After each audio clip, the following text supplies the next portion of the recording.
Hello students, welcome back to the channel. मेरा नाम है ऋषभ शर्मा। मैं स्वागत करता हूं आप सभी का हमारे एक बेहतरीन चैनल में जिसका नाम है obsession CBSE 11th 12th commerce. आज जिस चैप्टर का भाइयों बहनों हम लोग दी एंड करने वाले हैं उसका नाम है स्टाफिंग।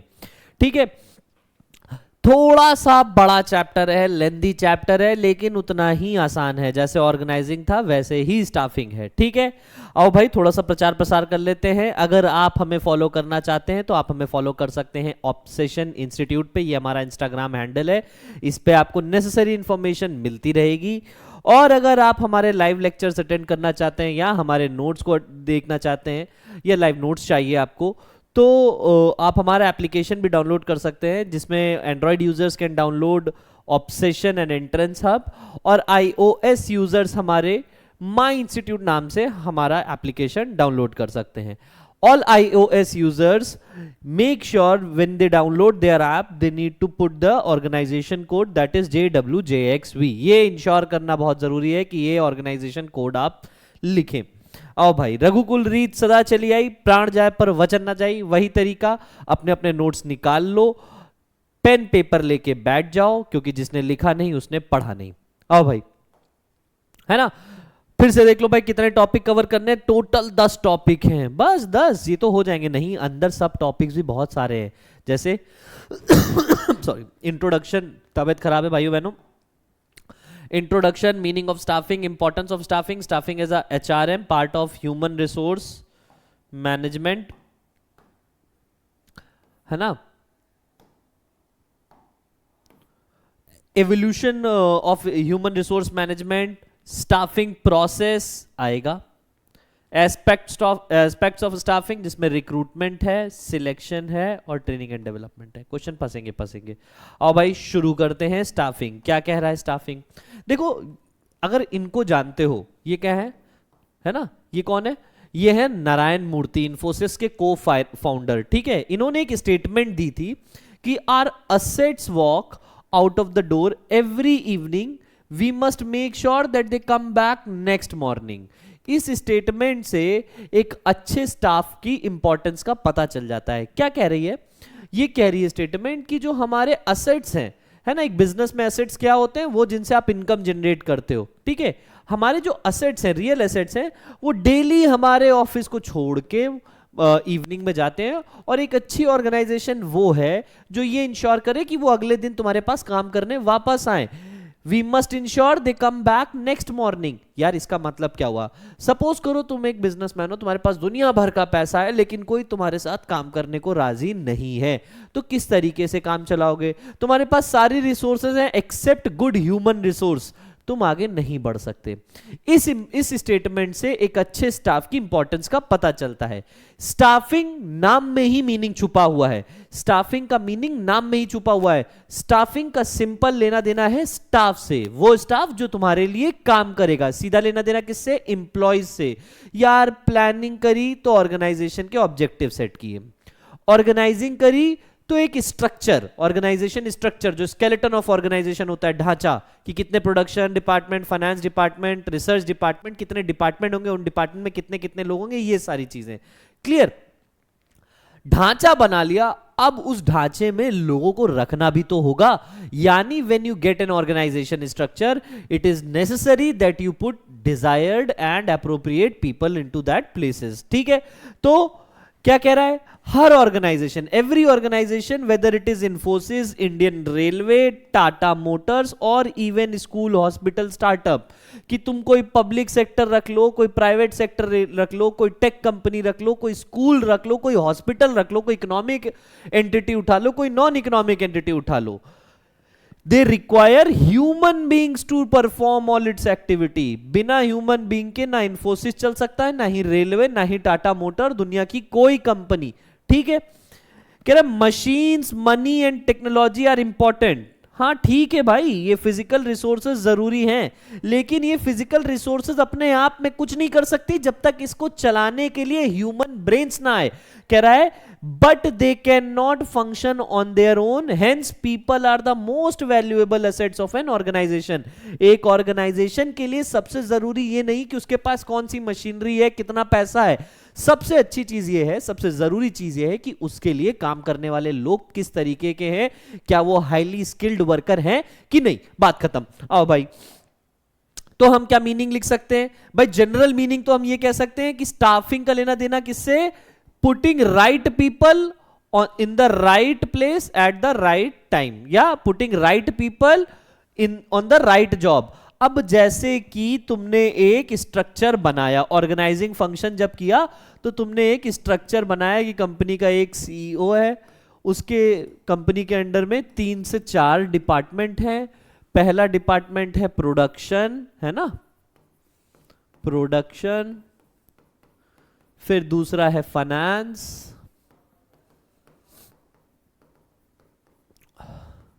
तीसरा है रिसर्च, सपोज 3 ही ले लो, ठीक है, चौथा डाओ। 3 डिपार्टमेंट है, हर डिपार्टमेंट के अंदर 2 सीनियर मैनेजर्स हैं, फिर सीनियर मैनेजर के अंदर 1 2 3 4, 1 2 3 4, इस तरीके से सबऑर्डिनेट्स हैं A B C D E F G H, ये पूरा थ्रू आउट चलेगा। अब प्रोडक्शन डिपार्टमेंट का जो हेड होगा उसे कहेंगे प्रोडक्शन हेड, फाइनेंस का जो हेड होगा उसे फाइनेंस हेड, रिसर्च का जो हेड होगा उसे रिसर्च हेड। अब ये तुमने एक ऑर्गेनाइजेशन स्ट्रक्चर बना लिया, अब इस स्ट्रक्चर के हिसाब से मुझे इस हर जगह को भरना है, मतलब मुझे जूनियर मैनेजर से लेके प्रोडक्शन हेड तक जितने भी लोग चाहिए वो सब किसका हिस्सा है, स्टाफिंग का। तो स्टाफिंग का मीनिंग सीधा क्या कहता है, putting right people on right job at right time. अब यानी कि जब हम स्टाफिंग की बात करते हैं तो स्टाफिंग में हम सही लोगों की बात कर रहे हैं जो सही जॉब करें। अब प्रोडक्शन का बंदे, अगर मुझे प्रोडक्शन हेड चाहिए तो मैं कोई ऐसा एम्प्लॉय ढूंढूंगा जिसका प्रोडक्शन डिपार्टमेंट में पहले से कोई एक्सपीरियंस है। अब मैं प्रोडक्शन डिपार्टमेंट के लिए मार्केटिंग या रिसर्च के बंदे को तो नहीं हायर करूंगा, वो बंदा जिसका रिसर्च या इनोवेशन से रिलेटेड काम है मैं उसी को ही रखूंगा। तो right person at right place, ठीक है, ये मतलब होता है स्टाफिंग का, right people on right job at right time. अब ये इसमें कौन कौन से एस्पेक्ट आते हैं, पूरी स्टाफिंग में तुम गिन चुन के यही सारी चीजें पढ़ोगे जो मैं बताने वाला हूं। क्या है, कह रहा है it includes recruitment, selection, training and development, promotion and performance evaluation of employees. तो स्टाफिंग का मतलब सिर्फ यही नहीं होगा कि लोगों को नौकरी दी, बात खत्म। स्टाफिंग में कई सारी चीजें आ जाती हैं, जैसे कि सबसे पहला एक टर्म आया रिक्रूटमेंट। इसका मतलब क्या होता है बेटा, लोगों को जब हम कंपनी खोल चुके हैं तो अब हम मुझे चाहिए होगा कि मैं लोगों को बताऊं कि भैया आओ, नौकरी अवेलेबल है, अपनी सीवी लगाओ सॉरी। तो रिक्रूटमेंट का मतलब क्या होता है, रिक्रूटमेंट का मतलब होता है प्रोसेस ऑफ सर्चिंग एम्प्लॉइज। फिर लोगों ने सीवी लगाई तो तुम्हें सिलेक्शन करना, ऐसा थोड़ी होगा सबको नौकरी दे दोगे भाई, अलग अलग प्रोसीजर से सिलेक्शन करोगे, मतलब you will choose the best one only for the job. फिर जो सिलेक्ट किया उनको ट्रेन करना, उनको डेवलप करना, ठीक है, उनका डेवलपमेंट ओवरऑल ग्रोथ देखना, ठीक है। फिर देखना कि उनका प्रमोशन किस बेसिस पे होगा, उनके प्रमोशन के बेसिस को इवैल्यूएट करना, परफॉर्मेंस इवैल्यूएशन होना, ठीक है। ये सारी की सारी चीजें किसका पार्ट है, स्टाफिंग। मतलब स्टाफिंग का सिंपल ये लेना देना नहीं कि लोगों को नौकरी दी, बात खत्म, आगे तुम जानो तुम्हारा काम जाने, नहीं, उनको नौकरी देना, पहले सिलेक्ट करना, फिर पहले ढूंढना अच्छा आदमी मिल जाए कोई काम करने को, फिर उनको नौकरी देना, नौकरी देने के बाद ये देखना कि उनको ट्रेनिंग मिली है कि नहीं, फिर उनकी overall performance through out the year evaluate करना और उस बेसिस पे उनको प्रमोशन देना, होगा कि नहीं होगा। ये सारी चीजें किसका पार्ट है मेरे भाई, स्टाफिंग का। तो इन सिंपल टर्म स्टाफिंग का सीधा लेना देना क्या है, acquiring and managing human resource. अगर हम स्टाफिंग के मीनिंग को तोड़ें तो वो 2 शब्द क्या हैं, सबसे पहला एक्वायर करना, दूसरा मैनेज करना, क्या, ह्यूमन रिसोर्स को। आया समझ में सॉरी, आगे बढ़ते हैं, आइए आगे बढ़ते हैं। मीनिंग ऑफ स्टाफिंग, स्टाफिंग का मीनिंग क्या कह रहा है। अब ये तो हमने जेनरिक सेंस में देख लिया कि putting people to the job या putting right person at the right job at right time, but ये एग्जैक्ट लिखने से आपको नंबर नहीं मिलेंगे, नंबर मिलेंगे जब हम पूरी पॉइंट लिखेंगे, एक एग्जैक्ट डेफिनेशन लिखेंगे। एग्जैक्ट डेफिनेशन क्या कहती है, जो एस्पेक्ट थे उनको जोड़ दिया कि it is a process of obtaining, developing and maintaining competent and satisfied workforce to fill all roles in the organizational structure। Obtain करना, रिक्रूट करना, डेवलपमेंट ट्रेनिंग का पार्ट हो गया। Competent and satisfied workforce, competent मतलब काबिल, satisfied मतलब सुकून से भरे हुए लोग हैं, सेटिस्फाइड हैं। क्यों ये इंश्योर किया गया सेटिस्फाइड वर्कफोर्स? अरे भाई लोगों को काम दो, ना रहे खुश चले जाएं। अरे भाई चले गए तो कल आएगा कौन? नारायण मूर्ति ने वाली बात बोली थी ना, ये इंश्योर करना कि अगले दिन लोग वापस आए तुम्हारे पास काम करने। तो ये इंश्योर करना कि those individual, those competent individual जो तुम्हारे पास आए हैं नौकरी के लिए, वो सेटिस्फाइड हों। Satisfied workforce to fill all the role in the organisation structure. जितने भी रोल्स हैं ऑर्गेनाइजेशन स्ट्रक्चर में, कौन कौन से रोल्स हैं? Production, finance, research, junior manager, senior manager, जितने भी रोल हैं सबके लिए। जैसे कि एक एग्जांपल देखो क्या कह रहा है? When TCS recruits fresh engineers from campus, जब TCS Tata consultancy services Hindustan की करता धरता है, ये कंपनी सबको नौकरियां देती है हर साल, ठीक है, मतलब सबको काबिल होना पड़ेगा, एकदम एकदम ही नहीं खलियर हो आपको मिल जाएगी, ठीक है।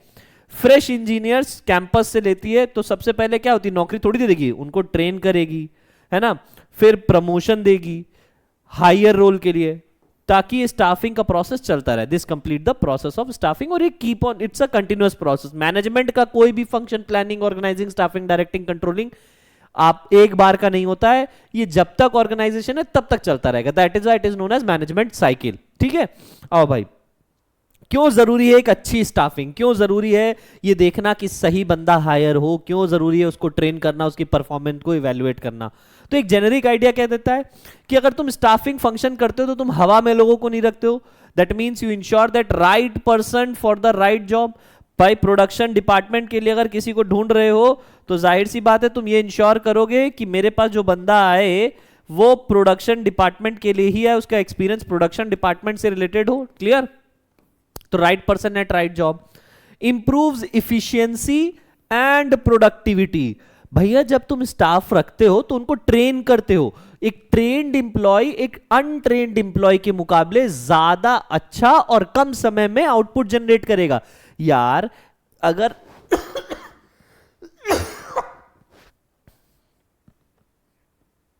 तबियत खराब है, पहले बोल चुका हूं। मैंने कहा कि भाई एक प्रोफेशनल क्रिकेटर को फील्ड पे उतारोगे और एक नौसिखिए को उतारोगे, जाहिर सी बात है नौसिखिए वाला मुंह फोड़वा के आ जाएगा, अपना बॉल पड़ेगी भग जाएगा। लेकिन एक जो प्रोफेशनल क्रिकेटर है वो ज़्यादा देर तक मैच में टिकेगा। इसका मतलब क्या होता है कि अगर हम ऑर्गेनाइजेशन में ये चाहते हैं कि कम इनपुट में ज़्यादा आउटपुट मिले तो हमें ट्रेन्ड एम्प्लॉयज़ को रखना होगा। तो जब हम एम्प्लॉयज़ को ट्रेन करते हैं for future roles, automatically efficiency improve हो जाती है। एफिशिएंसी का मतलब क्या है? Minimum input maximum output. It reduces labour cost. भाई लेबर कॉस्ट कैसे रिड्यूस हो जाती है? देखो लेबर कॉस्ट का लेना देना किससे है? वेस्टेज से। अगर मैंने जरूरत से, देखो जब हम स्टाफिंग फंक्शन करते हैं तो हम ऑर्गेनाइजेशन स्ट्रक्चर को देखेंगे, जितने लोग चाहिए उतने ही रखोगे, ना उससे कम ना उससे ज्यादा। अगर उससे ज्यादा रख लोगे तो ओवर स्टाफिंग, जेब से सैलरी देनी पड़ेगी। उससे कम रखोगे तो हो सकता है कुछ ऑब्जेक्टिव ना अचीव हो। क्यों ना अचीव हो? क्योंकि भाई लोग कम पड़ गए, तो लेबर कॉस्ट कम हो जाती है हमारी। It increase employee morale and job satisfaction. How do it increase? Again, it is how related to training and development. It ensures long term survival of the organization. क्यों long term survival? क्योंकि जब training development हो जाती है, performance evaluation होता है, तो हम देखते हैं कि भाई लोगों को प्रमोट किया जा रहा है। अगर किसी ऑर्गेनाइजेशन में मैं काम कर रहा हूं या आप काम कर रहे हो और आपको लग रहा है कि आपका कोई प्रमोशन नहीं हो रहा, आप छोड़ के चले जाओगे कि यार यहां तो प्रमोशन इवैल्यूएशन बेकार होता है, यहां से निकलो। आया समझ में? तो it ensures long term survival. देखो भाई एक एक करके एक्सप्लेनेशन इसका क्या कह रहा है। सबसे पहले कह रहा है right person at right job. A creative person, example देखो, कह रहा है a creative person should be hired in marketing not in accounts और the result will be failure. क्योंकि तुमने स्टाफिंग फंक्शन फुलफिल किया तो जाहिर सी बात है डिपार्टमेंट के हिसाब से बंदा ढूंढा।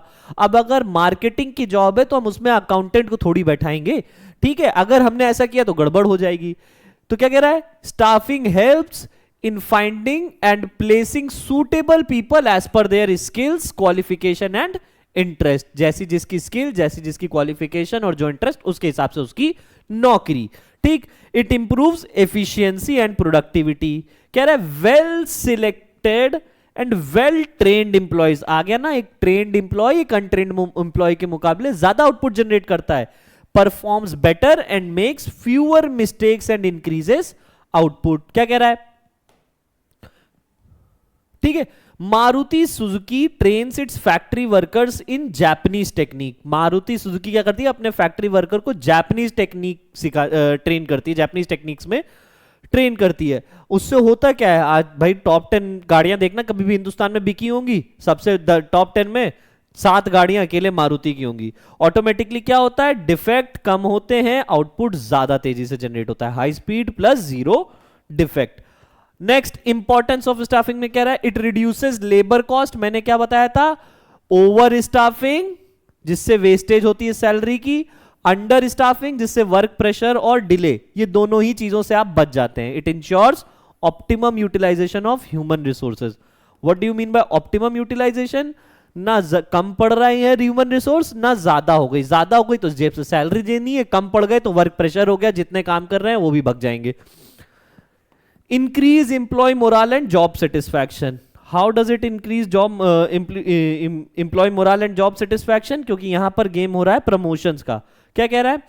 When employees are selected fairly, है ना, सिलेक्शन फेयरली हुआ है, उनको ट्रेन किया गया है properly, they are trained properly and given promotions. सारी चीजों के बाद प्रमोशंस आता है, याद रखना। They feel valued and remained loyal. Clear? अब भाई जिस ऑर्गेनाइजेशन में मुझे लग रहा है कि मेरा सिलेक्शन हुआ है, मेरे को टाइम से टाइम प्रमोशन मिल रहा है, तो I will be very loyal to that organisation और मैं उस ऑर्गेनाइजेशन में काम करूंगा, उसको छोड़ के नहीं जाऊंगा। Example, Infosys promotes internal growth, employees stay motivated and committed। कि लोगों को पता है कि जिस ऑर्गेनाइजेशन में मैं काम कर रहा हूं, अगर मैं अच्छे से काम करूंगा वहां मेरा प्रमोशन हो जाएगा, मैं हायर लेवल पे चला जाऊंगा, तो मैं कोई और अपनी जॉब क्यों स्विच करूं? ठीक है। बाप रे, पानी पीना पड़ेगा मुझे लग रहा है। Next, it ensures long term survival of the organisation. Long term survival of the organisation का किससे लेना देना है? करियर प्लानिंग और सक्सेशन प्लानिंग से। क्या कह रहा है? Tata group grooms young leader through leadership programme for future और टॉप पोजीशन। ऐसा तुमने बहुत सुना होगा कि मेरे भैया पहले अमेजॉन में थे या भाभी अमेजॉन में थी, और पहले वो इंडिया में दिल्ली में काम करते थे, 3 साल बाद उनको प्रमोट कर दिया गया और वो यूएस चले गए। ऐसा बहुत होता है कि भैया पहले इंडिया में थे, अब वो यूएस भाग गए या ऑस्ट्रेलिया चले गए, ऐसा सुना होगा। उसका रीजन क्या है? उसका रीजन बड़ा सिंपल होता है कि जब भी वो कोई ऑर्गेनाइजेशन ज्वाइन करते हैं तो over a period of time वो अपनी करियर प्लानिंग कर लेंगे। करियर प्लानिंग होगी किस बेसिस पे? कि आप किस टाइम पे कौन से मैनेजमेंट हायरार्की के किस लैडर पे जाके पहुंचोगे, टॉप मिडिल लोअर होता है। ठीक है।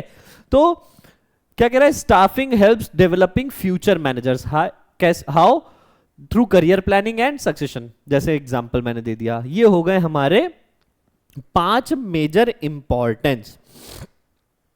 अब एक टर्म आएगा ह्यूमन रिसोर्स मैनेजमेंट। देखो, एक होता है, जैसे हमने ये डिपार्टमेंट सीखे थे ना, जैसे हम ये चीज सीखे थे कि भाई एक रिस्क प्रोडक्शन डिपार्टमेंट है, एक फाइनेंस डिपार्टमेंट है, एक रिसर्च, जो बड़ी ऑर्गेनाइजेशन होती है उनमें एक और डिपार्टमेंट होता है जिसे हम कहते हैं HRM, ह्यूमन HR डिपार्टमेंट या ह्यूमन रिसोर्स मैनेजमेंट, या HRD भी बोला जाता है, HRD या HRM।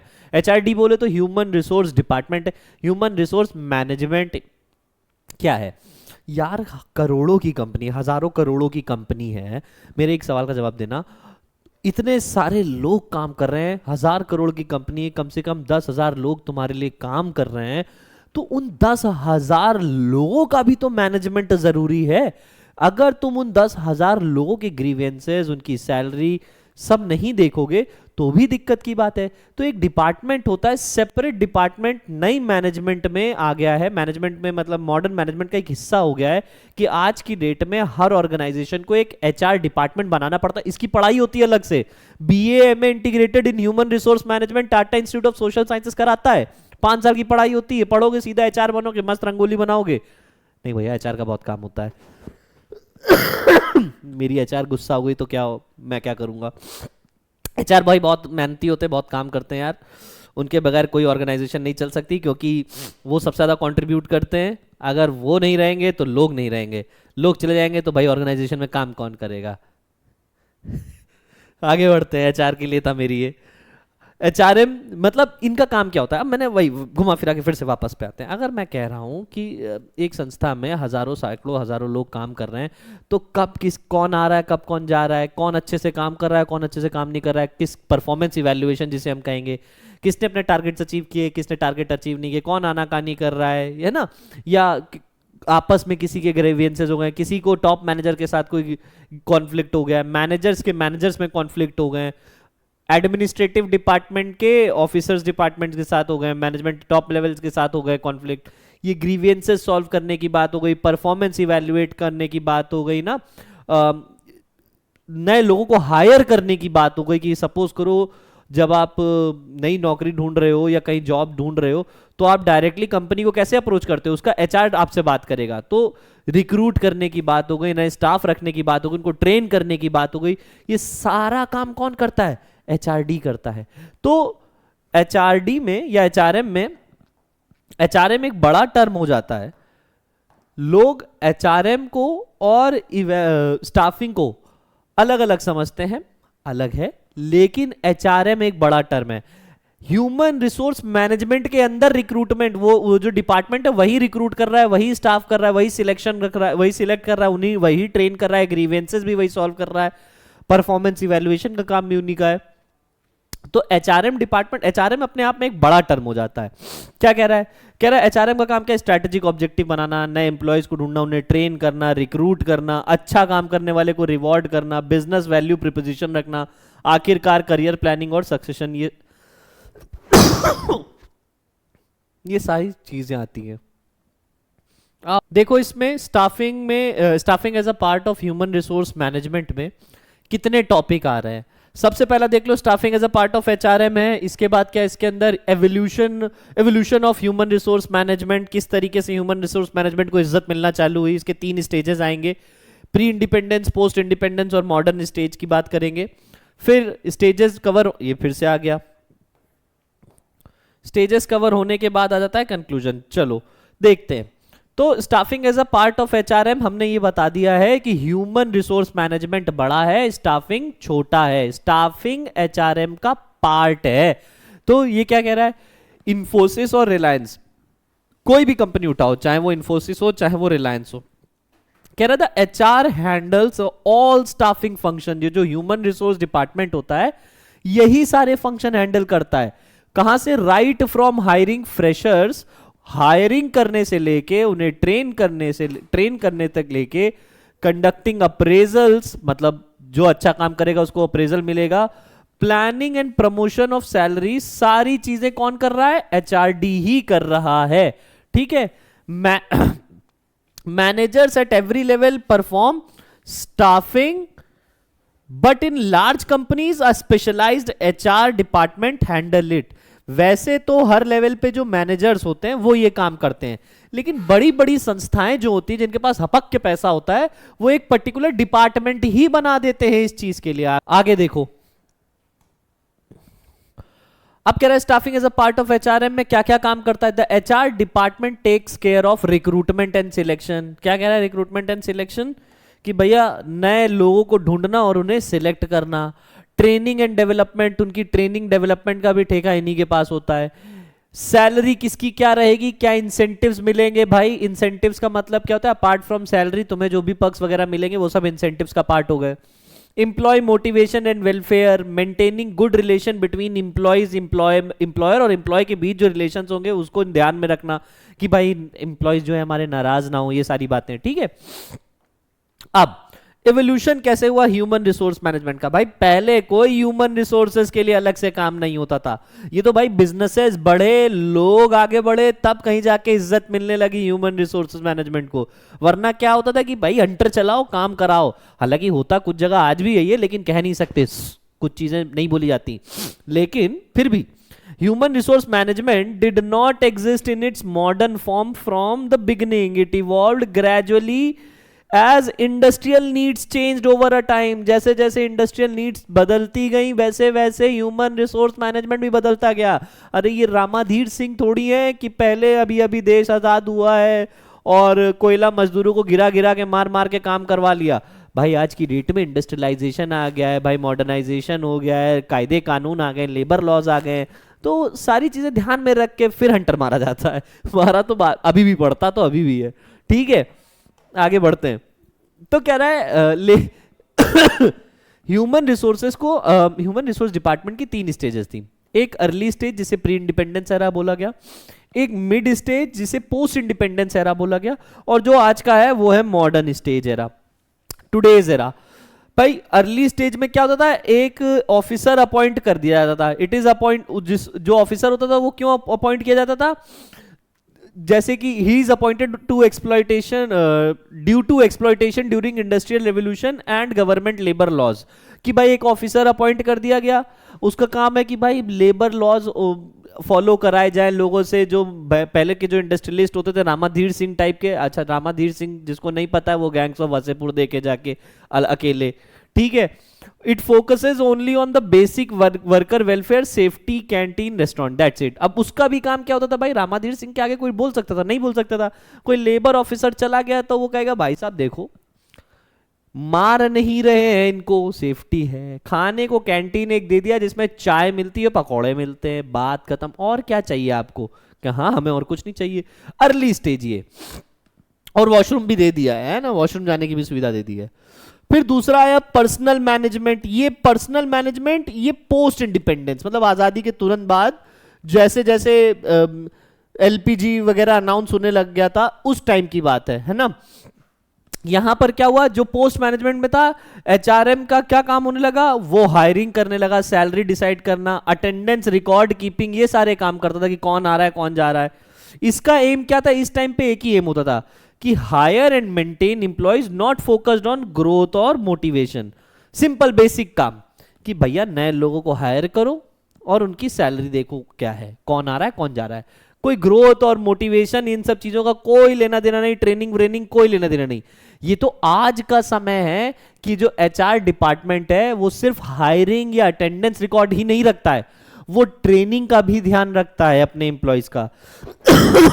Employ seen as strategic asset and human capital. पहले तो भाई हंटर चलाओ, काम कराओ, काम करने आया हमारे लिए, काम नहीं करेगा तो बहुत मारेंगे। आज के लिए क्या है कि अरे भाई कोई मेरे लिए काम कर रहा है। आज की डेट में तो भाई तुम देखना अपने पापा को, जब वो प्लम्बर या किसी इलेक्ट्रीशियन वगैरह वो घर में बुलाते तो भी बहुत इज्जत देते होंगे कि भाई अरे ये तो भाई मेरा घर पे काम करने आया, अगर ये नहीं आएगा तो काम नहीं रुकेगा, काम नहीं बनेगा मेरा। तो पहले ये थॉट था ही नहीं लोगों का। पहले थॉट था कि भाई पैसा दे रहे हैं तो वसूलेंगे और अच्छा काम नहीं किया तो गिरा के मारेंगे। इस थॉट को तो बदला गया है over a period of time, क्योंकि जरूरतें बढ़ गई, इंडस्ट्रियलाइजेशन फेज चेंज हो गया है। तो कह रहा है आज की डेट में जो मॉडर्न एरा है वहां पर इंप्लॉयज को सिर्फ एक इंप्लॉय की तरह नहीं, एक इंप्लॉय की तरह नहीं देखा जाता है, एक कैपिटल की तरह देखा जाता है कि अगला आया है मेरे लिए काम कर रहा है, अगर नहीं करेगा तो नुकसान हो जाएगा। क्या कह रहा है, employee seen as strategic asset and human capital. Human capital एक ऐसा बंदा जिससे तुम फर्दर कैपिटल फॉर्मेशन में पार्टिसिपेट करवा रहे हो या पैसे जनरेट कर रहे हो। It focuses on employee development, motivation, training and growth. Employee का डेवलपमेंट, उसे मोटिवेट करना, उसकी ट्रेनिंग, उसकी ग्रोथ का ध्यान रखना, ये सारी चीजें आज के टाइम पे हो रही है। ठीक है। पहले क्या होता था कि भैया बेसिक वर्कर वेलफेयर पे काम होता था, एक लेबर ऑफिसर आ गया। मिड स्टेज में आया हायरिंग, सैलरी, अटेंडेंस और रिकॉर्ड, बस बात खत्म। मॉडर्न स्टेज में हुआ कि मोटिवेशन, ट्रेनिंग, ग्रोथ, डेवलपमेंट, ये सारी चीजें जोड़ दी गई। ऑल इन ऑल कंक्लूजन पे आओ, क्या कहता है आई एम सॉरी, कंक्लूजन ये कह रहा है कि HRM today is far beyond just hiring. आज की डेट में एचआरएम सिर्फ हायरिंग ही नहीं है, हायरिंग से ऊपर हो गया है। It focuses on growth, performance and retention of employee, कि जो लोग मेरे लिए काम कर रहे हैं या जो लोग एक ऑर्गेनाइजेशन में काम कर रहे हैं वो आगे चल के ग्रो करें। ठीक है, मेरी ऑर्गेनाइजेशन छोड़ के ना जाए। रिटेंशन मतलब क्या हो गया है कि टू रिटेन द एम्प्लॉयज। जैसे विराट कोहली को हर साल क्या बोलते हैं कि आरसीबी रिटेन करती है क्योंकि वो काबिल आदमी है। इस तरीके से एचआर का काम ये होता है कि वो असेट जो काबिल है ऑर्गेनाइजेशन के लिए बढ़िया है उन्हें रिटेन करे। Thus, staffing is now seen as a strategic function rather than a routine administrative task. ठीक है, एक कोई रूटीन एडमिनिस्ट्रेटिव टास्क नहीं है, ये एक स्ट्रैटेजिक फंक्शन है जिससे ऑर्गेनाइजेशन ग्रो करती है। इसलिए अच्छी अच्छी ऑर्गेनाइजेशन अपने ह्यूमन रिसोर्स डिपार्टमेंट में हपक के पैसा खर्चा करती है। आगे बढ़ते हैं, स्टाफिंग प्रोसेस अगला टॉपिक आता है हमारा, स्टाफिंग प्रोसेस। अगर जिसने डेफिनेशन समझ ली भाई स्टाफिंग की, उसको स्टाफिंग प्रोसेस यूं समझ में आ जाएगा। भाई डेफिनेशन में हमने कहा था कि putting people to the job which involves recruitment, selection, training and development, promotion, career planning, सब कुछ है ना। ये सारी चीजें किसका पार्ट थी? स्टाफिंग का। अब यही चीजें उठा के प्रोसेस में कन्वर्ट कर दी गई हैं। तो जिसने स्टाफिंग की डेफिनेशन अच्छे से समझ ली उसको प्रोसेस ऑटोमेटिकली कवर हो जाएगा। सबसे पहले टोटल स्टेप्स कितने हैं? 8 हैं। पहला स्टेप क्या कहता है? Estimating man power requirement. Estimating man power requirement, भैया स्टाफिंग फंक्शन फुलफिल करने से पहले ये देख लोगे कि पूरे ऑर्गेनाइजेशन स्ट्रक्चर में कितनी जगह खाली है और कितने लोगों की जरूरत है। ठीक, फिर रिक्रूटमेंट, मतलब बता चुका हूं मैं रिक्रूटमेंट का क्या होता है, process of searching prospective candidate की भैया मेरे यहां वैकेंसी है, आओ अप्लाई करो। फिर सिलेक्शन, फिर प्लेसमेंट एंड ओरिएंटेशन, एक एक करके सबका मीनिंग समझेंगे। ठीक है, placement and orientation, training and development, performance appraisal, promotion and career planning, compensation. ठीक है, ये हमारे 8 स्टेप्स आते हैं, मैं एक एक करके सारे एक्सप्लेन करूंगा। इसके अलावा मैं तुम्हें ये बता देता हूं कि एक रिक्रूटमेंट, दूसरा सिलेक्शन और तीसरा ट्रेनिंग एंड डेवलपमेंट, ये 3 एस्पेक्ट आएंगे जो हमें आगे कवर करने पड़ेंगे। आओ भाई, अगर ये लिख लिया है तो आगे बढ़ो। ये लिखने का मतलब क्या था? अगर आप ये जो स्टेप्स की बात करो या प्रोसेस की बात करो, इसमें हम ऊपर नीचे नहीं कर सकते, इनको सीरीज वाइज हमें लिखना ही पड़ता है। ठीक है, अब सबसे पहले क्या था? Estimating man power requirement. अरे भैया जितने लोगों की जरूरत है उतने ही लोग तो रखोगे, जरूरत से ना ज्यादा लोग रखने हैं ना जरूरत से कम। ओवर स्टाफिंग भी नहीं करनी और लोगों को वर्क प्रेशर भी ज्यादा ना पड़े, इतने कम लोगों को भी नहीं रखना है। तो first organisation analysis, how many and what type of employees are required, कि भैया किस डिपार्टमेंट में कितने लोगों की जरूरत है। एचआर क्या करता है? इसके लिए 2 काम करता है भाई। इस चीज के लिए एचआर को 2 चीजें करनी पड़ती हैं, एक वर्कलोड एनालिसिस करना पड़ता है, एक वर्कफोर्स एनालिसिस करना पड़ता है। वर्कलोड एनालिसिस में हम क्या सीखते हैं? How much work is there to be done, एक ऑब्जेक्टिव को अचीव करने के लिए कितना काम करना बाकी है या कितना काम होना है, उस हिसाब से वर्कफोर्स एनालिसिस होगा। वर्कफोर्स एनालिसिस में बेसिकली हमें क्या पता चलता है कि how many employees are currently available and how many we need more for the future course of action. तो वर्कलोड एनालिसिस, वर्कफोर्स एनालिसिस, सबसे पहला point number of manpower required, कि भैया कितने लोगों की जरूरत है। दूसरा रिक्रूटमेंट। रिक्रूटमेंट का सिंपल मीनिंग क्या है? Process of searching prospective employee. क्या कह रहा है? Searching for potential candidate and encouraging them to apply. आओ वैकेंसीज अवेलेबल है मेरे यहां, अप्लाई करो। The goal is to create pool of candidate. इसका मतलब क्या होता है? जब कंपनीज या ऑर्गेनाइजेशन रिक्रूटमेंट करती हैं, खाली रिक्रूटमेंट की बात करूंगा और कुछ नहीं, तब कंपनीज का एक ही गोल होता है कि मेरे पास ढेर सारे कैंडिडेट्स की एप्लीकेशन आ जाए, जो अच्छा लगेगा उसे छांट के हम रख लेंगे। वो अच्छा लगना और छांटने वाली बात सिलेक्शन की होगी। तो ये क्या कह रहा है? रिक्रूटमेंट का मतलब क्या है? To create pool of candidate. इसका एक एग्जांपल देखो, Infosys puts we are hiring post on LinkedIn. अब भाई लिंक्डइन पे इन्फोसिस ने डाल दिया कि हम हायर कर रहे हैं, जितने भी इंटरेस्टेड कैंडिडेट होंगे सब भड़ाभड़ लिंक्डइन पे उनको अप्लाई करने के लिए बोलेंगे। They visit colleges, campus and placement, और ये भी बता दिया कि हम कैंपस रिक्रूटमेंट भी कर रहे हैं। लो भाई आगे बढ़ो। सिलेक्शन। अगर रिक्रूटमेंट है, प्रोसेस ऑफ सर्चिंग एम्प्लॉयज, तो सिलेक्शन क्या है? जो अच्छा लगेगा उसे सिलेक्ट करेंगे, जो सारे टेस्ट पार करेगा। अरे भाई सरकारी नौकरियां आती हैं, लाखों फॉर्म भरे जाते हैं, लेकिन उन्हीं का जॉब लगता है जो एग्जाम्स क्लियर करते हैं। तो अगर सिलेक्शन है प्रोसेस ऑफ रिक्रूटमेंट है प्रोसेस ऑफ सर्चिंग एम्प्लॉय, तो सिलेक्शन क्या है? Process of selecting the best employee. ये हो गया सिलेक्शन। तो choosing the best candidate from the pool created during recruitment is a process of selection। इसमें क्या होता है? इसमें टेस्ट होते हैं, इंटरव्यू होते हैं, बैकग्राउंड चेक्स होते हैं, एटसेट्रा। ये सारी चीजें सिलेक्शन प्रोसेस का पार्ट है। जब एस्पेक्ट कवर करेंगे तो सिलेक्शन का भी एक प्रोसेस होता है कि सिलेक्शन किस तरीके से लिया जाएगा, उसके भी सीरीज ऑफ स्टेप्स है जो हम नेक्स्ट टॉपिक में कवर करेंगे, ठीक है। What is the aim of selection? कि भाई हम सही बंदा उठाएं, right person, zero mistake in hiring. अगर सिलेक्शन करते, हम जब इतने टेस्ट वगैरह इंटरव्यू वगैरह क्यों लेते हैं, क्यों डायरेक्टली जॉब नहीं दे देते? क्योंकि जैसी जिसकी जॉब होगी उसको जैसी जिसका इंटरेस्ट क्वालिफिकेशन होगा उस हिसाब से उसको जॉब प्रोवाइड करी जाएगी। अगर हमने गलत बंदा उठा के अपने पास रख लिया तो नुकसान भी तो मेरा ही होगा। हमने टाइम दिया, हमने एफर्ट दिया, हमने मनी लगाया, ये सारा वेस्ट हो जाएगा। सो एग्जाम्पल क्या कह रहा है? Banking sector uses written exam plus interview to select candidate. होता है कि नहीं होता है? ये हो गया सिलेक्शन। पहला, estimation of man power requirement, कितने लोग चाहिए, उसके हिसाब से हमने वैकेंसीज लगाई यानी रिक्रूटमेंट।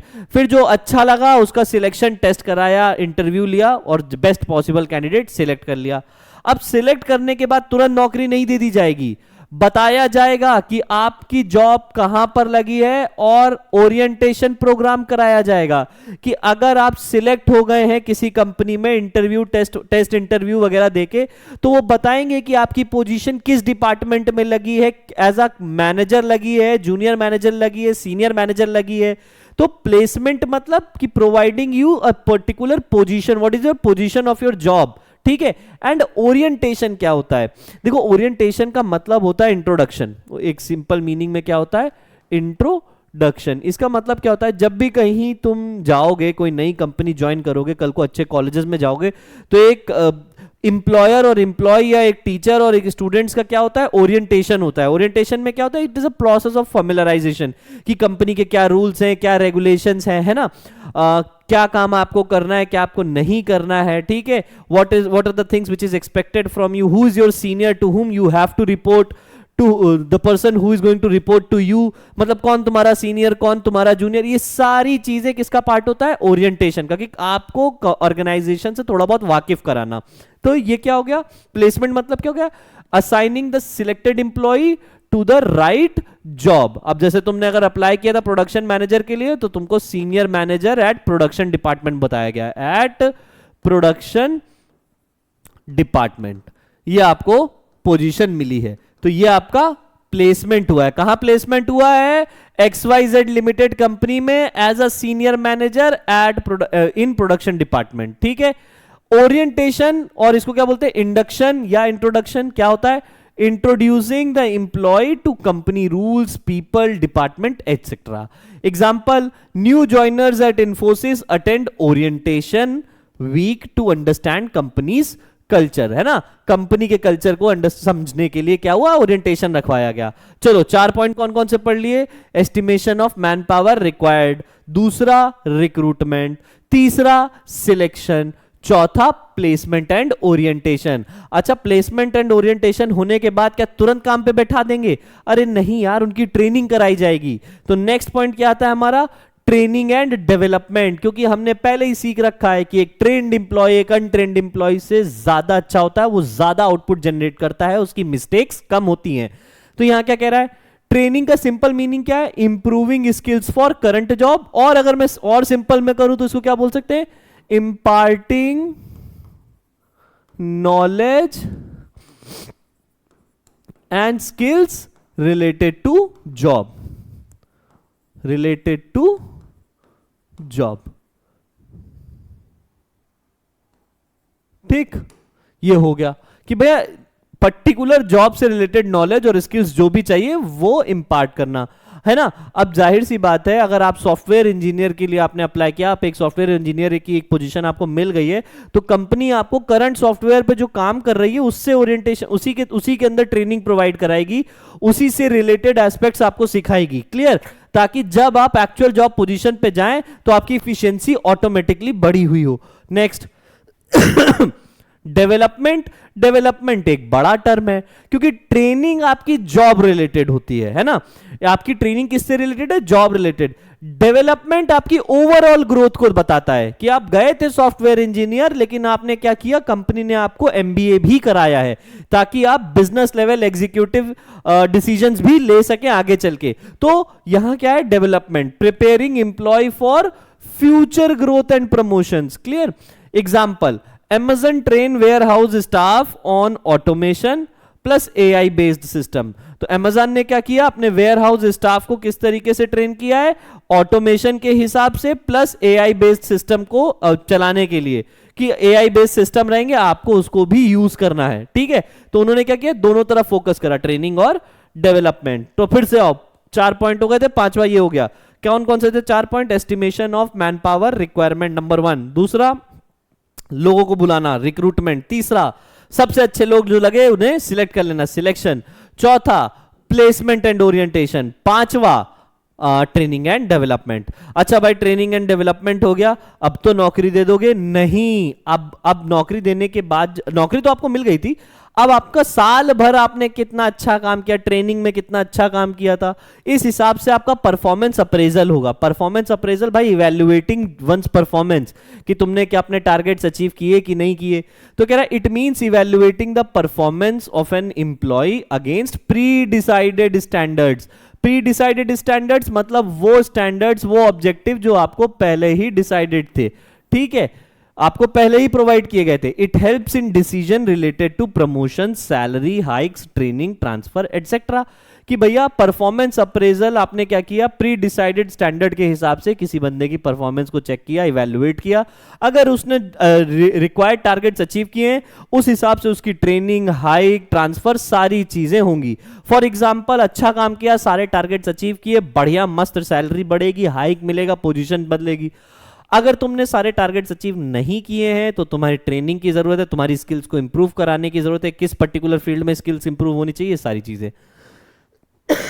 तो क्या कह रहा है, at TCS every employee goes through a yearly performance review to decide bonus and promotion eligibility. हर साल क्या होता है, ईयरली परफॉर्मेंस रिव्यू होता है, हर एक बंदे का परफॉर्मेंस रिव्यू किया जाता है, उस हिसाब से क्या होगा, उसको बोनस या फिर प्रमोशन मिलता है। ये हो गया हमारा क्या, परफॉर्मेंस अप्रेजल। कितने, 6 पॉइंट। फिर से, estimation of man power requirement याद करते चलो, दूसरा रिक्रूटमेंट, तीसरा सिलेक्शन, चौथा प्लेसमेंट एंड ट्रेनिंग, हाँ प्लेसमेंट एंड ओरिएंटेशन, पांचवा ट्रेनिंग एंड डेवलपमेंट, छठा ट्रेनिंग डेवलपमेंट के बाद परफॉर्मेंस अप्रेजल।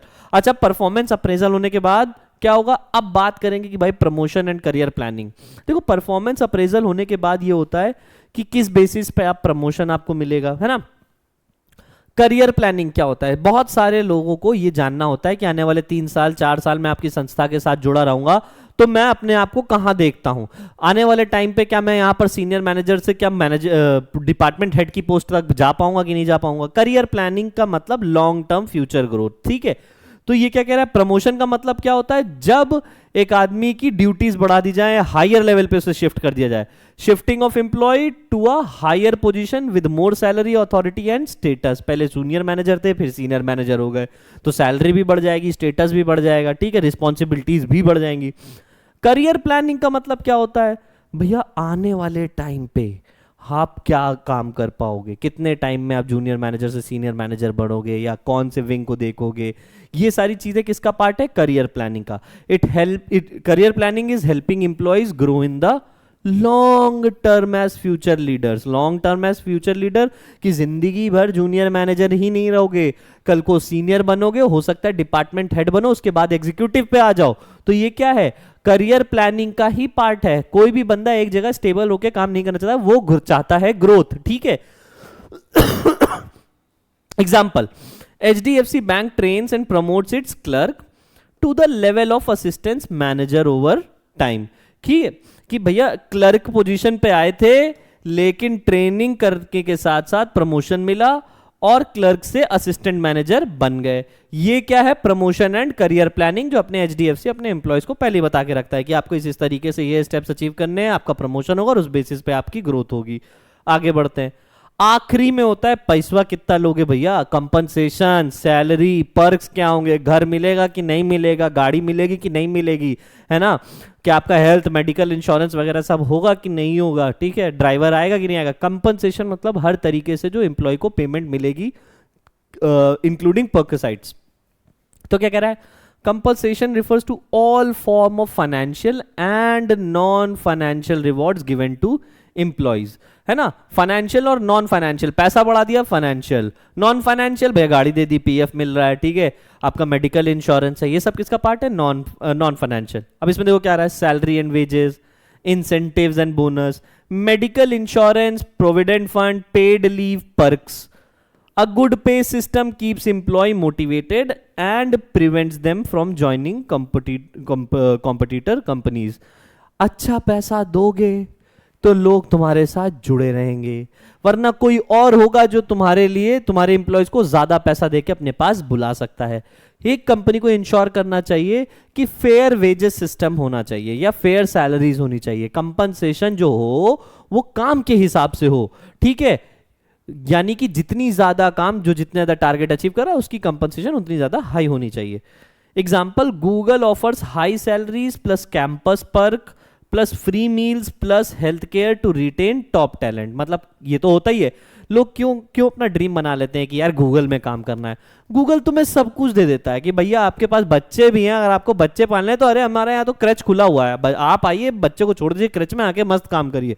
अरे भूख लगी है, अरे कोई नहीं भाई, आप इंडियन खाते हो इंडियन मिलेगा, कोरियन खाते हो कोरियन मिलेगा, ठीक है। हर एक सुविधा गूगल के ऑफिस में एम्प्लॉयज को दे दी जाती है, वो फ्री ऑफ कॉस्ट। क्यों? क्योंकि वो चाहते हैं कि अपने एम्प्लॉयज को रिटेन करें अपार्ट फ्रॉम देयर सैलरीज। ये हो गया कंपनसेशन। 8 के 8 पॉइंट एक एक करके फटाफट लिखना स्टार्ट कर दो। मीनिंग बस, मतलब पॉइंट हेड्स टू हेड्स, जिससे क्या होगा कि एटलीस्ट तुम्हें 8 की 8 हेडिंग याद हो जाएंगी। आगे बढ़ते हैं। हाँ भाई, चैप्टर के आखिरी चरण पे पढ़ रहे हैं, बस ये 3 टॉपिक पढ़ने बाकी रहते हैं। टॉपिक का नाम है एस्पेक्ट ऑफ स्टाफिंग। कह रहा है स्टाफिंग को अगर हम पूरा देखें, समराइज करना चाहे तो वो 3 टॉपिक में बसा हुआ है। सबसे पहला है रिक्रूटमेंट, है ना, दूसरा सिलेक्शन, तीसरा training and development.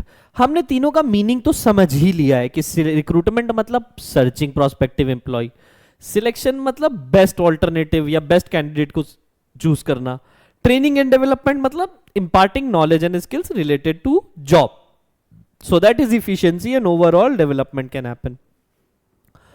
So these are the 3 combination of which provide the overall summary of staffing, ठीक है। अच्छा, एक एक करके देखो रिक्रूटमेंट में क्या है। रिक्रूटमेंट में हमें आएगा कि भाई रिक्रूटमेंट का मीनिंग क्या होता है, plus process, types of recruitment, हम रिक्रूटमेंट कितने तरीके से करते हैं, ठीक है। तो रिक्रूटमेंट का मीनिंग तो हम ओवरऑल कवर कर ही चुके हैं, बट फिर भी मैं एक बार रीड कर देता हूं तुम्हारे लिए। क्या है recruitment? It is a process of searching prospective candidates. क्या ऑब्जेक्टिव क्या है? To create a pool of interested and eligible candidates. Third point क्या कहता है? It is positive in nature. Positive in nature का मतलब समझ लो क्या है। रिक्रूटमेंट जब कंपनीज करती हैं तो एप्लीकेशन मंगाती हैं, हाँ भाई, कोई किसी की एप्लीकेशन मना नहीं करती, जो एप्लीकेशन डाल रहा है उसकी एप्लीकेशन सीवी वगैरह रख लेती है, यहां पर किसी तरीके से कोई रिजेक्शन नहीं होता है। लेकिन सिलेक्शन में रिजेक्शन होता है। सिलेक्शन में जो नहीं अच्छे होते हैं उनको हटा दिया जाता है, अनक्वालिफाइड होते हैं उनको हटा दिया जाता है। तो it is a positive process, selection is a negative process. कह रहा है it encourages people to apply. Next example देखो, कह रहा है Infosys puts now hiring, same वाला हिसाब किताब। आओ भाई, अब सिलेक्शन का मीनिंग क्या हो गया? It is a process of choosing best candidate. Selection का मतलब क्या होता है? चूजिंग बेस्ट कैंडिडेट, जो कि तुमने रिक्रूटमेंट में जितनी एप्लीकेशन मंगाई थी उनसे। अच्छा, इसमें टेस्ट, इंटरव्यू, मेडिकल बैकग्राउंड, ये सारी चीजें हम पढ़ चुके हैं। थर्ड पॉइंट बस देख लो क्या कह रहा है। It is a negative in nature. क्यों? क्योंकि यहां रिजेक्शंस होते हैं, जो अनसूटेबल कैंडिडेट है उनको हटा दिया जाता है, इसलिए नेगेटिव है। तीसरा टॉपिक ट्रेनिंग एंड डेवलपमेंट। अच्छा, ट्रेनिंग एंड डेवलपमेंट का मीनिंग हमने बता ही दिया, imparting knowledge and skills related to job. तो क्या कह रहा है? It means improving the skills, knowledge and attitude of employee related to your job. क्या होता है? It helps employees perform their current job efficiently and prepare them for future roles. क्यों training जरूरी है? कि भाई एफिशिएंसी बढ़े और फ्यूचर रोल्स के लिए वो तैयार रहे। एग्जाम्पल क्या है? अमेजॉन वाला सिस्टम हमने बता दिया था कि जैसे एक एग्जाम्पल मैंने बताया, अमेजॉन अपने जो वेयर हाउस स्टाफ है उसको एआई ट्रैकिंग और डिजिटल लॉजिस्टिक्स, या फिर मैंने कहा था कि एआई और सॉफ्टवेयर वाला जो एग्जाम्पल दिया था कि उसके हिसाब से उन्हें ट्रेन करता है। ठीक, एक मिनट देख लेते हैं किसमें दिया था। एआई बेस्ड, हाँ ये वाला example, Amazon trains warehouse staff on automation plus AI based. तो ऑटोमेशन भी वही सॉफ्टवेयर वाला हिसाब किताब मैंने बताया, बिना सॉफ्टवेयर के कोई ऑटोमेशन नहीं हो सकता। आओ भाई अब एक एक करके रिक्रूटमेंट खत्म करते हैं। चलो रिक्रूटमेंट मैंने बता दिया है, दोबारा कवर नहीं करेंगे। सोर्सेज ऑफ रिक्रूटमेंट पे आओ। सोर्सेज ऑफ रिक्रूटमेंट दो हैं, एक इंटरनल सोर्स, दूसरा external source. I hope this is visible. ठीक है, इंटरनल और एक्सटर्नल। इंटरनल के कितने होते हैं? ट्रांसफर्स और प्रमोशन। हम इंटरनल तरीके से लोगों को रिक्रूट कैसे करते हैं? या तो ट्रांसफर से या तो प्रमोशन से। ठीक है, आई थिंक ये थोड़ा सा विजिबल कम है, मैं इसको बढ़ा देता हूं। ठीक, अब विजिबल होगा, नहीं भी होगा तो एक एक करके बताएंगे। एक्सटर्नल रिक्रूटमेंट, देखो इंटरनल और एक्सटर्नल का मीनिंग समझ लो। जब एक ऑर्गेनाइजेशन अपने within the boundary of an organisation itself लोगों को हायर करे तो वो रिक्रूटमेंट इंटरनली होता है। और जब वो फ्रेशर्स को हायर करती है, नए नए लोगों को ऑर्गेनाइजेशन की बाउंड्री के बाहर या ऑर्गेनाइजेशन के बाहर से लोगों को बुलाती कि आओ जॉब करो, तो वो एक्सटर्नल रिक्रूटमेंट का पार्ट होता है। तो एक्सटर्नल रिक्रूटमेंट में कितने हैं? Campus recruitment, placement agencies, employment exchange, placement agencies and consultancies, ये दोनों सेम हो गया। एडवर्टीजमेंट के थ्रू, direct recruitment, labour contractor, casual callers, है ना, रेफरेंस होता है, या जो Naukri.com वगैरह जॉब पोर्टल, या फिर जिसे हम कहते हैं वेब पब्लिशिंग, ये सारी तरीके हो गए। एक एक करके फटाफट इन दोनों सबका मतलब देखो। सबसे पहले ट्रांसफर। देखो ट्रांसफर और प्रमोशन में फर्क है। प्रमोशन जब होता है किसी बंदे का तो उसकी सैलरी, रिस्पॉन्सिबिलिटी, पर्क्स सब बढ़ जाते हैं। लेकिन ट्रांसफर का मतलब ये नहीं होता। ट्रांसफर क्या होता है? ट्रांसफर में आपकी सैलरी, प्रमोशन, ये सारी चीजें, सैलरी, पर्क्स, रिस्पॉन्सिबिलिटीज नहीं बढ़ती हैं। सेम लेवल पे आपको दूसरे डिपार्टमेंट में भेज दिया जाता है। पहले आप सीनियर मैनेजर थे प्रोडक्शन के, अब आप सीनियर मैनेजर है फाइनेंस के या रिसर्च के। तो shifting of employee from one department to another is transfer. Shifting of employee from current job position to higher job position is promotion। देखो क्या कह रहा है? कह रहा है shifting of employee from one job branch to without change in pay और position। आपकी पोजीशन और आपकी पे में कोई चेंज नहीं है, उसे हम क्या कहेंगे? ट्रांसफर। क्या होता है? It helps in balancing workload and solving employee grievances, है ना। वर्कलोड और ग्रीवियंसेस दोनों सॉल्व करने में काम आता है। सपोज करो आप जिस डिपार्टमेंट में काम कर रहे थे वहां आपको लोग नहीं समझ में आ रहे थे, हर दिन आपका कॉन्फ्लिक्ट हो रहा था, आपको उठा के दूसरे डिपार्टमेंट में डाल दिया, वहां काम करिए आप, वहां आपके कोई ग्रीवियंसेस भी नहीं होंगे। और उस डिपार्टमेंट में वर्कलोड ज्यादा था, लोगों की कमी थी, तो आपको भेज दिया। नेक्स्ट एक एग्जांपल कह रहा है, an employee is moved from Delhi branch to Mumbai branch. Delhi branch में मुंबई ब्रांच में भेज दिया क्योंकि मुंबई में लोगों की जरूरत थी और दिल्ली में उनकी बन नहीं रही थी। आओ भाई, प्रमोशन क्या हो गया? अगर एक डिपार्टमेंट से दूसरे डिपार्टमेंट में भेजने को ट्रांसफर कहते हैं, तो हायर पोजीशन पे जाने को प्रमोशन कहते हैं। Shifting of employee to a higher position with more salary, status, responsibility is called as promotion. A sales executive is promoted to sales manager. आगे बढ़िए, एग्जाम्पल हो गया हमारा। अब एक्सटर्नल सोर्स ऑफ रिक्रूटमेंट पे आओ। एक्सटर्नल सोर्स ऑफ रिक्रूटमेंट, जब एक ऑर्गेनाइजेशन अपनी बाउंड्री के बाहर, अपने बाहर मतलब ऑर्गेनाइजेशन के बाहर से लोगों को हायर करती है। ठीक है, अब इसका एक एग्जांपल कितना दिया गया? सबसे पहले दिया गया डायरेक्ट रिक्रूटमेंट। डायरेक्ट रिक्रूटमेंट क्या होता है? जब भी फैक्ट्री के बाहर कंपनीज अपने नोटिस बोर्ड पे लगा देती हैं, वी आर हायरिंग, आओ भाई वॉक इन इंटरव्यू दो, और हायरिंग हो गई। मतलब क्या है? डायरेक्टली नोट कंपनी के या फैक्ट्री के गेट पे ही नोटिस लगा दिया जाता है कि हमारे यहाँ वैकेंसीज अवेलेबल है, आओ भाई लाइन लगा के इंटरव्यू दो, वॉक इन इंटरव्यू दो और सिलेक्शन हो जाएगा, नौकरी पाओ। तो इसको कहते हैं gate hiring. Company puts a notice outside the factory और ऑफिस सेइंग, क्या? वैकेंसीज अप्लाई नाउ, हमारे यहां वैकेंसीज हैं, आप अप्लाई करिए। ये जनरली किसके लिए होता है? अनस्किल्ड या सेमी स्किल्ड वर्कर्स के लिए होता है। जो स्किल्ड वर्कर्स होते हैं उन्हें ढूंढना मुश्किल काम होता है, उनके लिए एचआर को बड़ी मेहनत करनी पड़ती है, ठीक है। दूसरा होता है कैजुअल कॉलर्स। कैजुअल कॉलर्स क्या होता है कि अब जनरली कैंडिडेट्स ने जब रिक्रूटमेंट और सिलेक्शन का प्रोसेस होता है तो जाहिर सी बात है कि हर कोई सिलेक्ट नहीं होता है। बहुत सारे कैंडिडेट्स ने अप्लाई किया, कुछ इंटरव्यू में निकल गए, कुछ टेस्ट में निकल गए, कुछ मेडिकल में निकल गए, लेकिन वो लोग जो मेडिकल में निकल गए या इंटरव्यू और टेस्ट तक पहुंच गए थे, उनका डेटा हमारे पास तो अभी भी रहता है। तो अगर अचानक से हमारे यहाँ कोई वैकेंसी आ गई या कोई पोजीशन खाली हो गई तो फिर से पूरा प्रोसेस थोड़ी करेंगी कंपनीज, एचआर फिर से थोड़ी ना रिक्रूटमेंट ड्राइव चालू करेगा, फिर सिलेक्शन का पूरा प्रोसीजर करेगा। वो देखेगा कि पुराने कैंडिडेट जो आए थे उनमें से कितने लोगों जो फाइनल सिलेक्शन नहीं बीट कर पाए थे, एक दो मार्जिन से रह गए थे, उनको कॉल करेगा, बोलेगा कि हेलो भाई साहब, हमारे यहाँ वैकेंसी अवेलेबल है, क्या तुम आके फिर से रीजॉइन करना चाहते हो या एक बार फिर से ट्राई करना चाहते हो? तो ये हो गया कैजुअल कॉलर्स, ठीक है। क्या कह रहा है? Candidates who previously applied and submitted their resumes are now contacted when vacancies arises. क्या है? No need to advertise again, saves times and cost. हमें फिर से पूरी रिक्रूटमेंट ड्राइव करने की जरूरत नहीं है, इससे बहुत समय बच जाता है। दूसरा एग्जाम्पल देखो क्या कह रहा है? कह रहा है HR keep suitable candidate CV saved for future use. हर एक एचआर अच्छे कैंडिडेट्स की सीवी अपने पास पहले ही से रखता है, ठीक है।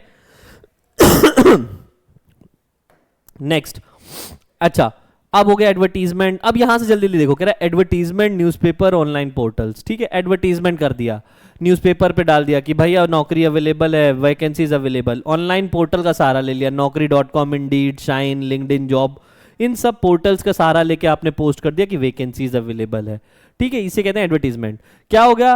अच्छी बात क्या है? वाइड रीच, हमें बहुत ज्यादा लोग एक साथ मिल जाते हैं। Suitable for professional and managerial post, जैसे कि फॉर एग्जांपल हायर लेवल या मैनेजीरियल लेवल की पोस्ट के लिए अगर हमें लोग चाहिए और फ्रेश टैलेंट चाहिए तो हम इन जॉब पोर्टल्स का सहारा लेते हैं। Example, SBI publishes recruitment ads in leading newspaper and on its career website, ठीक है। अपनी वेबसाइट पर भी उन्होंने अपलोड कर दिया और न्यूज़पेपर में भी छपवा दिया।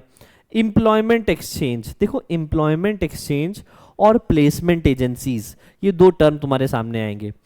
दोनों ही एक जैसा काम करते हैं, बट एम्प्लॉयमेंट एक्सचेंज गवर्नमेंट के लिए होता है। मतलब क्या होता है? गवर्नमेंट रन ऑफिसेज होते हैं। एक बिल्डिंग मान लो, उस बिल्डिंग को उस बिल्डिंग पे लिखा है एम्प्लॉयमेंट एक्सचेंज। देखो ऐसे ही एक समझ लो बिल्डिंग है, ये है state employment exchange, state employment exchange, ठीक है। ऊपर ऐसे करके फूल का साइन बना हुआ है। अब साइन कुछ भी हो सकता है, लेकिन मैं फूल का बना रहा हूं, ऑफेंस मत होना। होने वाले हो जाते हैं, कोई बात नहीं। अब ये क्या है? अब देखो ये जो बिल्डिंग है ये क्या करती है? इसके पास बहुत सारा डेटा होता है, किसका? अनएम्प्लॉयड, सेमी स्किल्ड और स्किल्ड, दोनों वर्कर्स का, दोनों तरीके के लोगों का, कैंडिडेट्स का। और ये यहां हो गई फर्म्स, जिनको बहुत ज्यादा फर्म्स, बिजनेसेस, इनको क्या है? लोगों की जरूरत पड़ती है। तो ये एम्प्लॉयमेंट एक्सचेंज क्या करता है? एक तरीके का मीडिएटर का काम करता है। जनरली वो कैंडिडेट जिनके पास रोजगार नहीं है वो अपना पूरा डेटा किसको देते हैं? एम्प्लॉयमेंट एक्सचेंज को। और एम्प्लॉयमेंट एक्सचेंज फर्म्स और बिजनेसेस की रिक्वायरमेंट पे उन्हें वो लोग या उनका डेटा सप्लाई करती है। तो एक लिंक क्रिएट करती है between business firms and candidates जो कि अप्लाई करना चाहते हैं। यहां पर क्या होगा? ये काम जब गवर्नमेंट करती है तो ये वेलफेयर के लिए करती है, to tackle the problem of unemployment in an economy. इसलिए इनका डेटा ज्यादा अपडेट भी नहीं होता है। कोई मतलब ज्यादातर लोग इधर अप्लाई नहीं करते हैं, वो कहते हैं भैया वेबसाइट से ढूंढ लो, वेब पोर्टल्स पे चले जाओ, वहां ज्यादा चांसेस है, ठीक है। अब यही काम स्टेट एम्प्लॉयमेंट एक्सचेंज हटा दो, है ना, इसका नाम बदल दो, इसका नाम रख दो XYZ कंसल्टेंसीज, ठीक है। और यहां पर अनएम्प्लॉयड या अनस्किल्ड की जगह रख दो स्किल्ड एजुकेटेड लोग। अब बिजनेस फर्म्स को या already employed at higher positions, जैसे सपोज करो, है ना, जैसे सपोज करो मेरे एक रिलेटिव हैं, वो ना एक कंपनी में बढ़िया मस्त वीपी की पोस्ट पे काम कर रहे थे बड़े टाइम से। अब वाइस प्रेसिडेंट की लेवल का बंदा बहुत टाइम से महंगा काम कर रहा है, बड़े टाइम से हायर लेवल पे एक कंपनी को संभाल रहा है, ही ऑल्सो नीड्स अपग्रेडेशन। ठीक है, उसने कहा कि यार अब मुझे शिफ्ट करना है और एज अ प्रेसिडेंट की पोस्ट के लिए जाना होगा, जो भी कंपनी में जाऊंगा प्रेसिडेंट की तरह जाऊंगा। कुछ बिजनेसेस हैं जो अपनी कंपनी में as a for the post of president लोगों को ढूंढ रही हैं और चाहती हैं कि वो बाहर से किसी को लाएं। समझना, इन्होंने क्या किया, इन्होंने सहारा लिया कंसल्टेंसीज का। कंसल्टेंसीज को बोला कि भाई मेरे लिए एक मस्त सा बंदा ढूंढ के दो जो मेरी कंपनी की हालत सुधारे, और आई नीड अ बंदा for the role of president. अब इस तरीके से यहां पर जो स्किल्ड एजुकेटेड हायर पोजीशन में जो ऑलरेडी काम कर रहे हैं उनका डेटा किसके पास होता है, इनके पास। ये काम यहां पर भी देखो काम वही हो रहा है, being a intermediate, providing a role, providing link between employees to the employer. But यहां पर क्या है, यहां पर हायर पोजीशन के लिए और स्किल्ड लोगों की बात हो रही है। दूसरा, ये एक सर्विस प्रोवाइड कर रहे हैं XYZ कंसल्टेंसीज, ये किसी का भला नहीं कर रहे हैं, ये सोसाइटी के लिए नहीं कर रहे, खुद के लिए करते हैं कि भैया अगर हम आपको अच्छा आदमी दे दें, काबिल आदमी दे दें, तो आपसे भी कुछ कमीशन मिलेगा और जिसकी नौकरी लगवाएंगे उससे भी कुछ कमीशन मिलेगा। ये हो गया प्लेसमेंट एजेंसीज। एक गवर्नमेंट रन होती है और एक प्राइवेट। आओ भाई, अगर यहां तक समझ में आ गया, देखो क्या कह रहा है। तो एम्प्लॉयमेंट एक्सचेंज क्या कह रहा है, government run offices where job seekers register and companies request candidate, mostly used for low skilled and clerical jobs. मतलब लो स्किल्ड और क्लरिकल जॉब्स के लिए ही गवर्नमेंट एक्सचेंज या एम्प्लॉयमेंट एक्सचेंज आता है। Example, government banks, railway often recruit via employment exchange list. अब यहां पर गवर्नमेंट बैंक और रेलवे में जो एग्जैक्ट, ये मत कहना सर आप तो टेस्ट बता, रेलवे का तो टेस्ट होता है गवर्नमेंट, यार रेलवे में भी ग्रेड 4 कैटेगरी होती है, जो स्वीपर्स हो गए, जो क्लरिकल जॉब्स के लिए रिक्वायर्ड होते, सुपरवाइजर हो गए, इन सब लोगों को क्या टेस्ट देने के आना पड़ता है? नहीं यार, ये तो इनका काम ही क्लरिकल है, ये बेचारे क्या टेस्ट देंगे? तो इसके लिए सहारा क्या लेते हैं भाई, रेलवे कहता है कि भाई गवर्नमेंट एक्सचेंज, एम्प्लॉयमेंट एक्सचेंज में डेटा है, उनको अपने रिक्वायरमेंट दे दो, वो तुम्हें कैंडिडेट प्रोवाइड कर देंगे।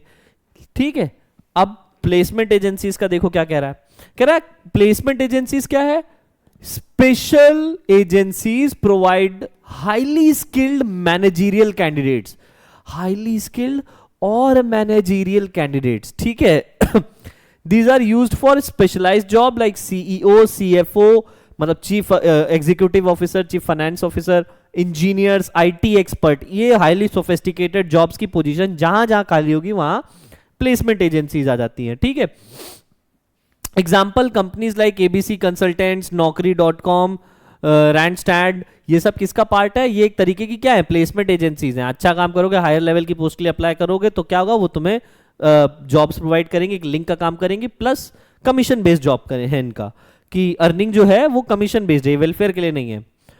6th is campus recruitment. सबको पता है, तुम सब पढ़ाई कर क्यों रहे हो ढंग से, कि अच्छा कॉलेज मिल जाए, वहां जाओगे तो कंपनीज अच्छी आएंगी।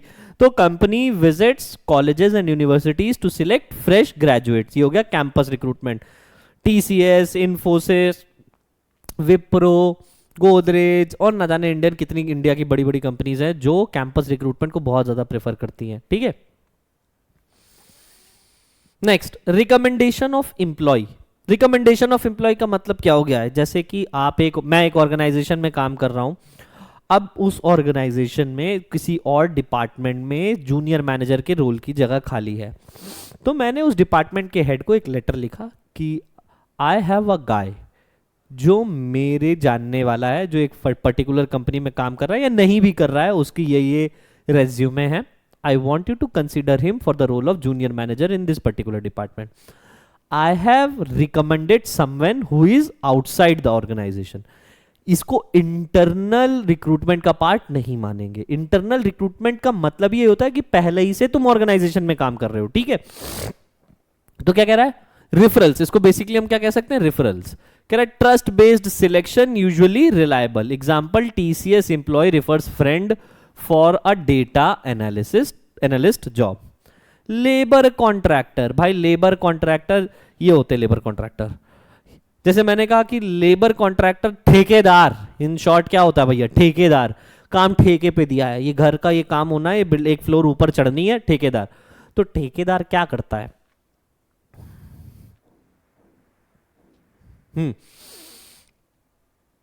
भैया बहुत खांसी आ रही है, ध्यान से पढ़ाना पड़ता है। आ ही गई। हाँ, ठेकेदार क्या करता है? ठेकेदार ये कहता है कि भाई साहब हम आपका जो प्रोजेक्ट है इसको कंप्लीट करा देंगे, इस प्रोजेक्ट को कंप्लीट कराने की जिम्मेदारी मेरी, आप सिर्फ और सिर्फ इतना पैसा तैयार रखिएगा, मटेरियल मेरा, लेबर भी मैं ही लाऊंगा, मटेरियल भी मैं ही लाऊंगा, एक टाइम पीरियड में मैं आपका ये काम खत्म कर दूंगा, आपको कोई टेंशन लेने की जरूरत नहीं, आप बस मुझे मैप दे दो। तो लेबर कॉन्ट्रैक्टर क्या करता है? वो कॉन्ट्रैक्टर जो लेबर प्रोवाइड करता है एक पर्टिकुलर प्रोजेक्ट के लिए। इसके कुछ फायदे कुछ नुकसान भी हैं। फायदा क्या है कि आपको हेडेक नहीं लेना, नुकसान क्या है, वो जो पर्टिकुलर लेबर्स हैं वो आपकी नहीं सुनेंगे, वो सिर्फ उस कॉन्ट्रैक्टर की सुनेंगे। कॉन्ट्रैक्टर नाराज होकर चला गया तो उसके लेबर भी उसके साथ चले जाएंगे, ये एक नुकसान है। देखो क्या कह रहा है, contractor supply labour on contract basis for temporary और seasonal work, common in construction, agriculture and event management. ये लेबर कॉन्ट्रैक्टर किस में आते हैं? कंस्ट्रक्शन बिजनेसेस में जनरली होते हैं, उसके अलावा एग्रीकल्चर या इवेंट मैनेजर। अब एग्जांपल क्या हो गया? A builder hires construction workers through a contractor. Clear चलन, आगे बढ़ते हैं भाई। अच्छा, आखिरी चरण में बढ़ रहे हैं। एडवर्टीजमेंट ऑन टेलीविजन, टीवी पे ऐड दे देना, web publishing, online company website, job portals, ये सब किसका पार्ट हो गया? Web publishing. जब इंटरनेट पे वैकेंसीज के लिए बोलना कि भाई अब अवेलेबल है naukri.com, इंडीड, शाइन, ये सब जो हमने एडवर्टीजमेंट में पढ़ रखा है। एडवर्टीजमेंट आप टीवी पे करा दो तो एडवर्टीजमेंट ऑन टीवी, न्यूज़पेपर पे करा दो, ऑनलाइन पोर्टल्स पे करा दो, या कंपनी जब खुद की वेबसाइट पे बोल देती कि भैया अवेलेबल है हमारे यहाँ वैकेंसीज, अप्लाई करो, तो ये सब किसका पार्ट है? Web publishing. क्लियर, आगे बढ़ते हैं। अच्छा, कुछ नफा कुछ नुकसान। भाई अगर एक्सटर्नली तुम रिक्रूट कर रहे हो तो कुछ फायदे हैं कुछ नुकसान है। फायदे क्या है? सबसे पहला फायदा, तुम्हें क्वालिफाइड लोग मिलेंगे जैसी तुम्हें जरूरत है। दूसरा, वाइडर चॉइस, इंटरनल रिक्रूटमेंट में जितने एम्प्लॉयज काम कर रहे हैं एक ऑर्गेनाइजेशन में उसी से तुम्हें सिलेक्ट करना है। एक्सटर्नल में तो बहुत सारे लोग होंगे जो बाहर हैं जिनको नौकरी चाहिए, तो तुम्हारे पास बहुत ज्यादा बड़ा डेटा होता है। फ्रेश टैलेंट, फ्रेश टैलेंट मतलब जो आएगा बंदा वो नया ब्लड होगा, न्यू ब्लड होगा, he will be more enthusiastic, उसके पास नए नए आइडियाज होंगे, उसका विजन ऑफ डूइंग थिंग्स और way of targeting objectives is can be different. ठीक है, competitive spirits, right? If a company taps external sources, the staff will have to compete with outsiders. ठीक है, कि अगर एक्सटर्नल सोर्सेज, एक्सटर्नली रिक्रूट होंगे लोग, तो कंपनी के लोगों को कंपीट करते रहना होगा लगातार जो लोग हायर हो रहे हैं उनसे। अब फायदे हैं तो नुकसान भी है। सबसे बड़ा नुकसान क्या होगा? Dissatisfaction among existing employees. Existing employ यही कहेंगे कि यार हम इतनी मेहनत करते हैं, हायर पोजीशन के लिए ये लोग बाहर से किसी को ले आते हैं। दूसरा, जब भी आप रिक्रूटमेंट करते हो, जब भी आप लोगों को हायर करोगे तो रिक्रूटमेंट ड्राइव पूरी चलाना, उसके बाद बेस्ट आदमी को सिलेक्ट करना, उसका training development, it is a very costly process because it is very time consuming. तीसरा, lengthy process, if it is lengthy that means time taking. Clear, ये हो गया हमारा पहला एस्पेक्ट, दैट इज रिक्रूटमेंट। ठीक है, अब नेक्स्ट एस्पेक्ट पे आते हैं, सिलेक्शन। रिक्रूटमेंट खत्म, सिलेक्शन आ गया, मीनिंग पढ़ चुके हैं, दोबारा नहीं पढ़ेंगे। ठीक है, फिर भी एक पॉइंट पढ़ा देता हूं कि ये एक नेगेटिव प्रोसेस होता है, ये भी मैंने बता दिया है क्यों होता है, because it involves rejection of unsuitable candidates. ठीक, और भाई सिलेक्शन में क्या पढ़ना है? देखो सिलेक्शन में दो टॉपिक है, इंपॉर्टेंस ऑफ सिलेक्शन और सिलेक्शन प्रोसेस। सिलेक्शन प्रोसेस से तुम्हारा क्वेश्चन बनेगा ही बनेगा। फिर भी देख लो कि एक अच्छा सिलेक्शन क्यों जरूरी है। नंबर वन, जब आप सिलेक्शन प्रोसेस इंश्योर करते हो, मतलब लोगों का टेस्ट, इंटरव्यू, यानी जीडीपीआई वगैरह लेके लोगों को सिलेक्ट करते हो, उसके फायदे क्या है? नंबर वन, आप ये इंश्योर करोगे कि आपकी वर्कफोर्स में जो लोग हैं वो काबिल हैं, कोई एरा गहरा नहीं आ गया है, आपने बहुत ज्यादा उनको टेस्ट किया, उसके बाद उनको सिलेक्ट किया है। So it ensures competent workforce, it improves performance and productivity. काबिल लोग तुम्हारे यहाँ काम करेंगे तो ऑटोमेटिकली तुम्हारे ऑर्गेनाइजेशन की परफॉर्मेंस और प्रोडक्टिविटी दोनों ही बढ़ेगी। Next, it reduces employ turnover, मतलब हर साल कितने एम्प्लॉयज तुम्हारी संस्था को छोड़ के जाते हैं उसे टर्नओवर कहते हैं। अच्छा, क्योंकि जब हमने सिलेक्शन प्रोसेस किया होगा, सिलेक्शन बकायदा लोगों के इंटरेस्ट जान के क्वालिफिकेशन के हिसाब से उनको जॉब दी होगी, तो जो जिस बंदे को जो जॉब करनी चाहिए उसको वही जॉब दी होगी, ताकि वो भी खुश हम भी खुश। तो fewer resignation, it leads to fewer resignation because of better job fit. saves training cost, अगर बहुत ही ज्यादा मतलब कम काबिल आदमी है तो हम उसको अगर ट्रेन करना चाहेंगे तो हमें उसकी ट्रेनिंग कराने में बहुत ज्यादा खर्चा आएगा। लेकिन अगर ऑलरेडी काबिल आदमी तुमने सिलेक्ट कर रखा है तो उसकी ट्रेनिंग में बाकियों से कम खर्चा आएगा। So only capable people are hired, that leads to less training cost. आखिरी में क्या है, employees morale improves, employ morale as qualified staff work with confidence. कि भाई अगर हम काबिल लोगों को रखेंगे, देखो यार कॉन्फिडेंस उसी का लूज होता है जो जानता है कहीं ना कहीं कि उसके अंदर कोई ना कोई वीकनेस है और वो उस जगह के लिए फिट नहीं है। लेकिन अगर आप अपने आप में कॉन्फिडेंट हो, अगर आपको पता है कि आपने बीएसटी में पूरे नंबर फोड़ने और आपने उस लेवल की तैयारी कर रखी है, तो पेपर कैसा भी आए आपको डर नहीं लगने वाला है। Same goes with selection. अगर सिलेक्शन करते वक्त हमने काबिल लोगों को रखा है जो अपने काम के बेताज बादशाह हैं, उनको किसी भी तरीके का डर नहीं है, उनका मोरल हमेशा हाई ही रहेगा। So it improves employ morale and qualified staff work with confidence. Clear. अब मेन टॉपिक पे आते हैं। मेन टॉपिक हमारा कह रहा है स्टाफिंग का सिलेक्शन का प्रोसीजर क्या है। तो जो सिलेक्शन का प्रोसेस है उसमें कितने पॉइंट आ रहे हैं, टोटल 8 पॉइंट आ रहे हैं। अब मैं एक एग्जांपल से सारी चीजें बताऊंगा। सबसे पहला पॉइंट है प्रीलिमिनरी स्क्रीनिंग। प्रीलिमिनरी स्क्रीनिंग का मतलब क्या है, जैसे सपोज करो 1000 एप्लीकेशंस आए तुम्हारे पास, एचआर के पास 1000 एप्लीकेशंस आए, तो 1000 के 1000 लोगों को टेस्ट के लिए नहीं बैठाना है। अब 1000 एप्लीकेशन में कुछ ऐसे लोग होंगे जिनकी क्वालिफिकेशन, जिनकी नॉलेज हमारे हिसाब से नहीं, हमने लिख दिया था ग्रेजुएट चाहिए लेकिन हमें एमबीए ग्रेजुएट चाहिए और किसी ने मुझे बीए और बीएड वाला भी दे दिया है। तो जाहिर सी बात है जो नॉन क्वालिफाइड या अनक्वालिफाइड लोग हैं उनको पहले ही सीवी देख के हटा दिया जाएगा। उसके बाद होता है सिलेक्शन टेस्ट। मैंने कहा 200 हटा दिए, 800 लोगों को बैठाया टेस्ट में। उनका भैया एप्टीट्यूड टेस्ट, उनका हमने रिटन टेस्ट कराया, उनका इंटरेस्ट टेस्ट कराया, पर्सनालिटी, सारे टेस्ट कराए। टेस्ट कराने में भाई 800 में से कितने पास हुए, 400 पास हुए। अब जो 400 लोग पास हुए उनका हमने क्या किया, इंटरव्यू कराया। फोर्थ पॉइंट क्या हो गया, थर्ड पॉइंट हो गया हमारा इंटरव्यू। इंटरव्यू क्या होता है, जब इंप्लॉयर और इंप्लॉय आमने सामने बैठ के एक दूसरे से बात करते हैं, सवाल जवाब करते हैं। इंप्लॉयर को ये फायदा हो जाता है, उसको ये पता चल जाता है कि भैया सामने वाले ने जो टेस्ट दिया है, जो नॉलेज उसने दी लिखी है, जिसको वो क्लियर करके आया है, कहीं उसमें किसी भी तरीके की कोई चीटिंग वगैरह तो नहीं हुई है।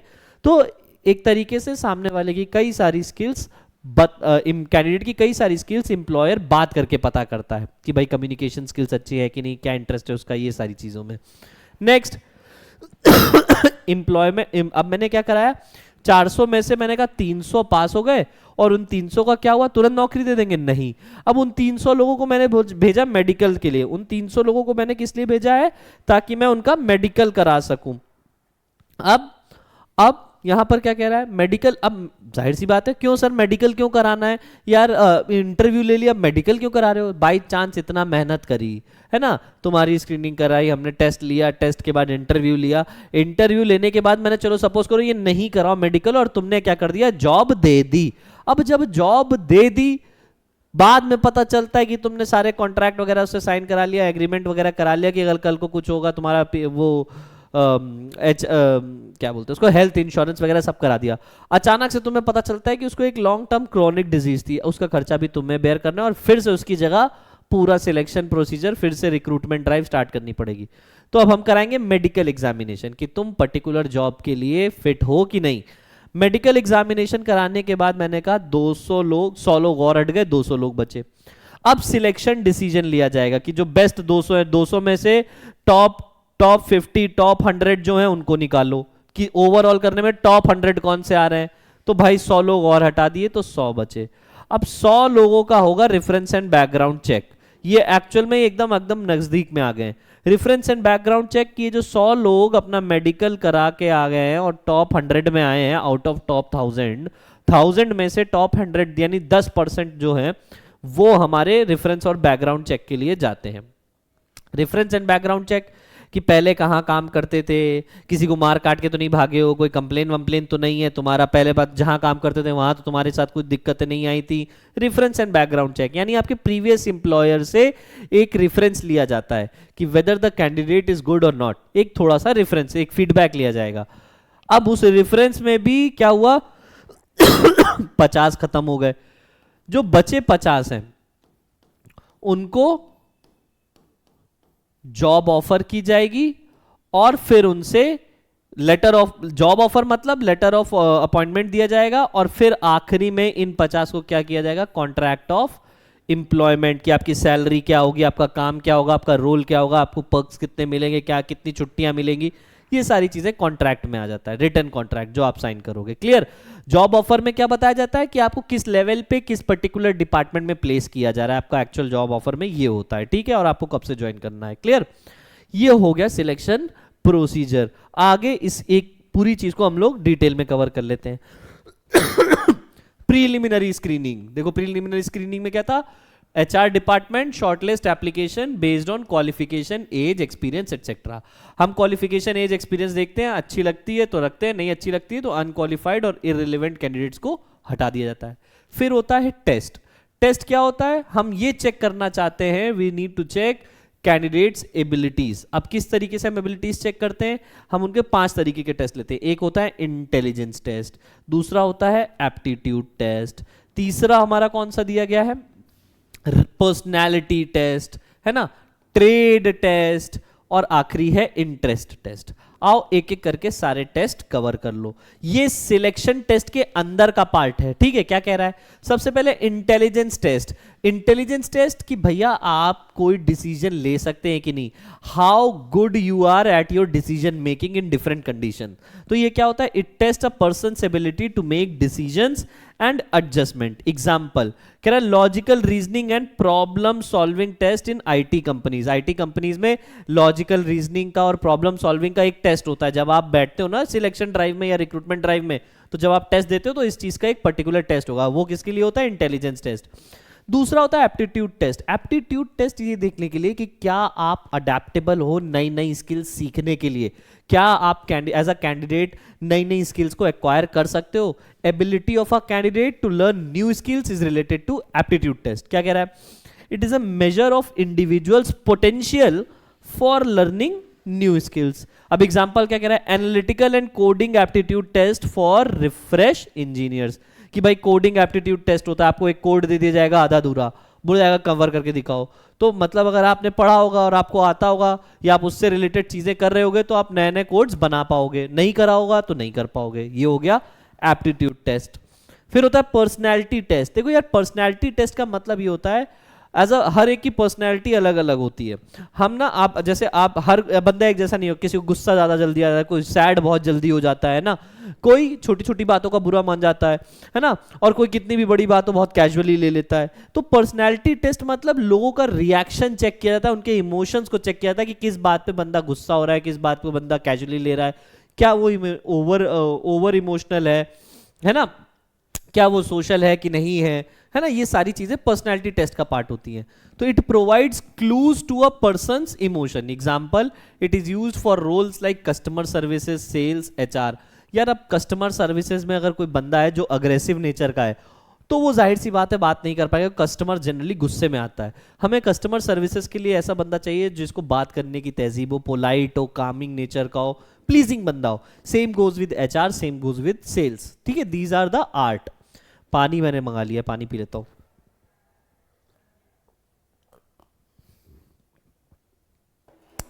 नॉइस। Next trade test. यार ट्रेड टेस्ट का सिंपल लेना देना मीनिंग क्या कहता है कि तुम्हारी एग्जिस्टिंग जिस भी पर्टिकुलर फील्ड में तुम थे, जैसे सपोज तुम प्रोडक्शन में थे, तो तुम्हारे एग्जिस्टिंग नॉलेज को टेस्ट किया जाता है ट्रेड टेस्ट में कि तुम अगर हमारी कंपनी में आओगे तो पहले से ज्यादा अच्छे से कैसे प्रोडक्शन एफिशिएंसी बढ़ा पाओगे, ठीक है। So it measures the existing skills of an individual. Example electrician और mechanics are asked to demonstrate their skills, कि अगर मैंने कहा कोई बंदा मेरे पास इलेक्ट्रीशियन के लिए रोल के लिए आया है, तो मैं कहूंगा कि हाँ भाई ये देखो अभी मेरे केटल पड़ी हुई थी या एक पर्टिकुलर मशीनरी है जो खराब थी, क्या तुम इसको सही कर सकते हो? उसको मैं थोड़ी सी प्रॉब्लम डिफाइन करूंगा और उसको बोलूंगा कि हाँ भाई सही करके दिखाओ। यानी क्या है, वो पहले ही से इलेक्ट्रीशियन था बट उसने अभी अपने स्किल को डेमोन्स्ट्रेट करना है। ये सब किसका पार्ट है? ट्रेड टेस्ट का। आगे बढ़ते हैं। Next, interest test. Interest test का सीधा लेना देना है कि भाई तुम्हारा पैटर्न ऑफ इंटरेस्ट क्या है। अगर तुम क्रिएटिव बंदे हो तो हम तुम्हें फाइनेंस में नहीं घुसेड़ेंगे, अगर तुम नंबर्स के साथ अच्छे हो तो हम तुम्हें फाइनेंस और अकाउंटिंग में रखेंगे। पर्टिकुलर क्या बोलते हैं, तुम्हारा इंटरेस्ट के हिसाब से तुम्हें जॉब प्रोवाइड कराना, ये सब किसका पार्ट है? इंटरेस्ट टेस्ट का। So it involves, it allows to know the pattern of interest and involvement of a person. For example, choosing a marketing for extrovert candidate or data jobs for analytical ones. ठीक है, जिनका analytical nature है उनको data job दे दो, जो extrovert बंदा है बात बढ़िया कर लेता है उसको मार्केटिंग का दो, बढ़िया काम करेगा। ये हो गया सिलेक्शन टेस्ट। कितना पढ़ लिया हमने? सबसे पहले स्क्रीनिंग हो गई, अनफिल्टर्ड मतलब अनक्वालिफाइड लोगों को हटा दिया। फिर टेस्ट लिया, टेस्ट हमने कितने तरीके के लिए? 5 तरीके के लिए। अब टेस्ट लेने के बाद क्या होगा? जो पास होंगे उनका इंटरव्यू होगा। इंटरव्यू बोले तो क्या? Face to face interaction.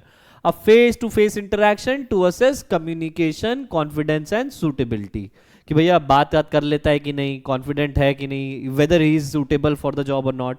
Both employer and candidate exchange information. Example, HR interview in companies like Infosys और डेलॉइट। ठीक है, इन्फोसिस और डेलॉइट में HR इंटरव्यू लेता है। अब आपने इंटरव्यू भी बीट कर दिया, तब आपका रेफरेंस और बैकग्राउंड चेक होगा। क्या होगा कि भाई आपने जो प्रीवियस जगह पे काम किया है वहां आपके एम्प्लॉयर से, आपके मैनेजर से पूछा जाएगा कि बंदा ठीक है कि नहीं ठीक है, नौकरी देने लायक है। तो employer contacts the candidates previous employer, teacher और रेफरेंसेस फॉर वेरिफिकेशन। नाउ और रेफरेंसेस, जब आप फॉर्म भरते हो ना,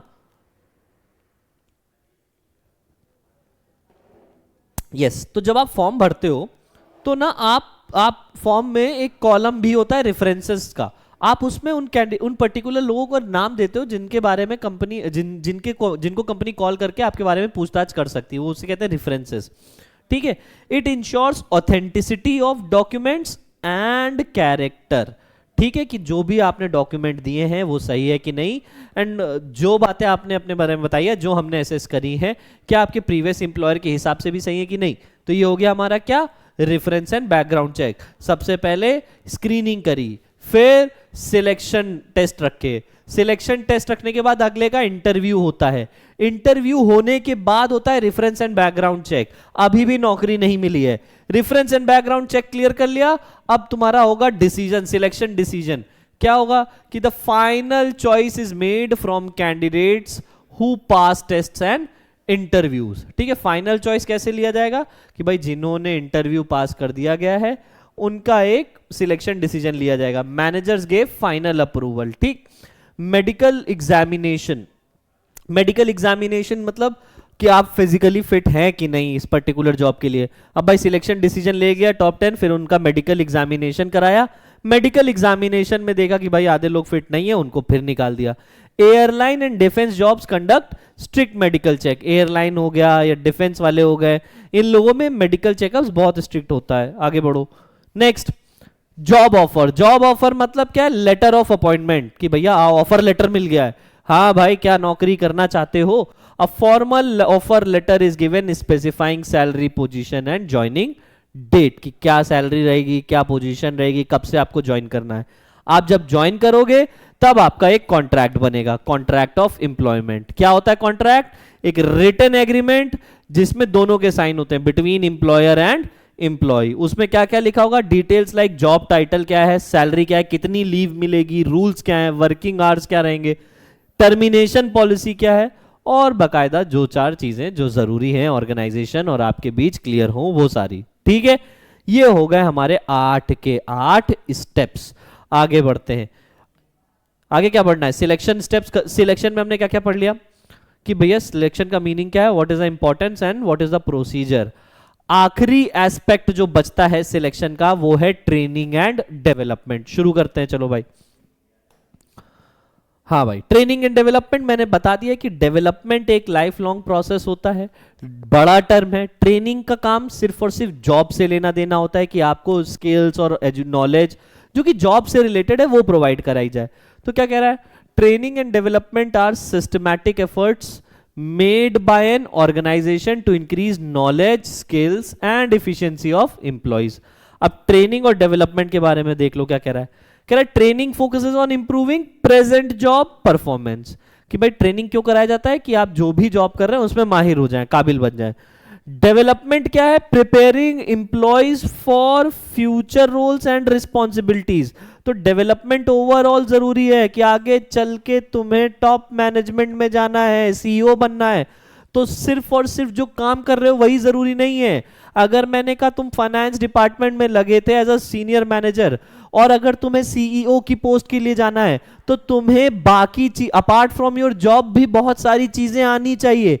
तो तुम वो सारी चीजें सीखते हो throughout the process. It is a long term process, development is a long term process of learning. तो ये डेवलपमेंट का पार्ट है। Together they help employ grow personally and professionally, कि पर्सनली भी वो ग्रो करेगा, ट्रेनिंग से अगर पर्सनल ग्रोथ भी होगी और प्रोफेशनल ग्रोथ भी होगी। Improving overall productivity of the organisation, दोनों में ही फायदा किसका है, संस्था का है। अब एक डिफरेंस है, ठीक है, जिसमें तुम्हें ट्रेनिंग, डेवलपमेंट और एजुकेशन तीनों के बारे में शॉर्ट मैंने समझा दिया है कि किस तरीके से तीनों में फर्क है।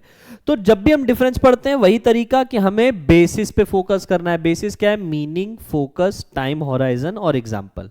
सबसे पहले ट्रेनिंग के मीनिंग देखो। ट्रेनिंग का मतलब क्या था, imparting knowledge and skills related to job. तो यही यहां पर कह रहा है teaching employees specific skills for current job, ठीक है।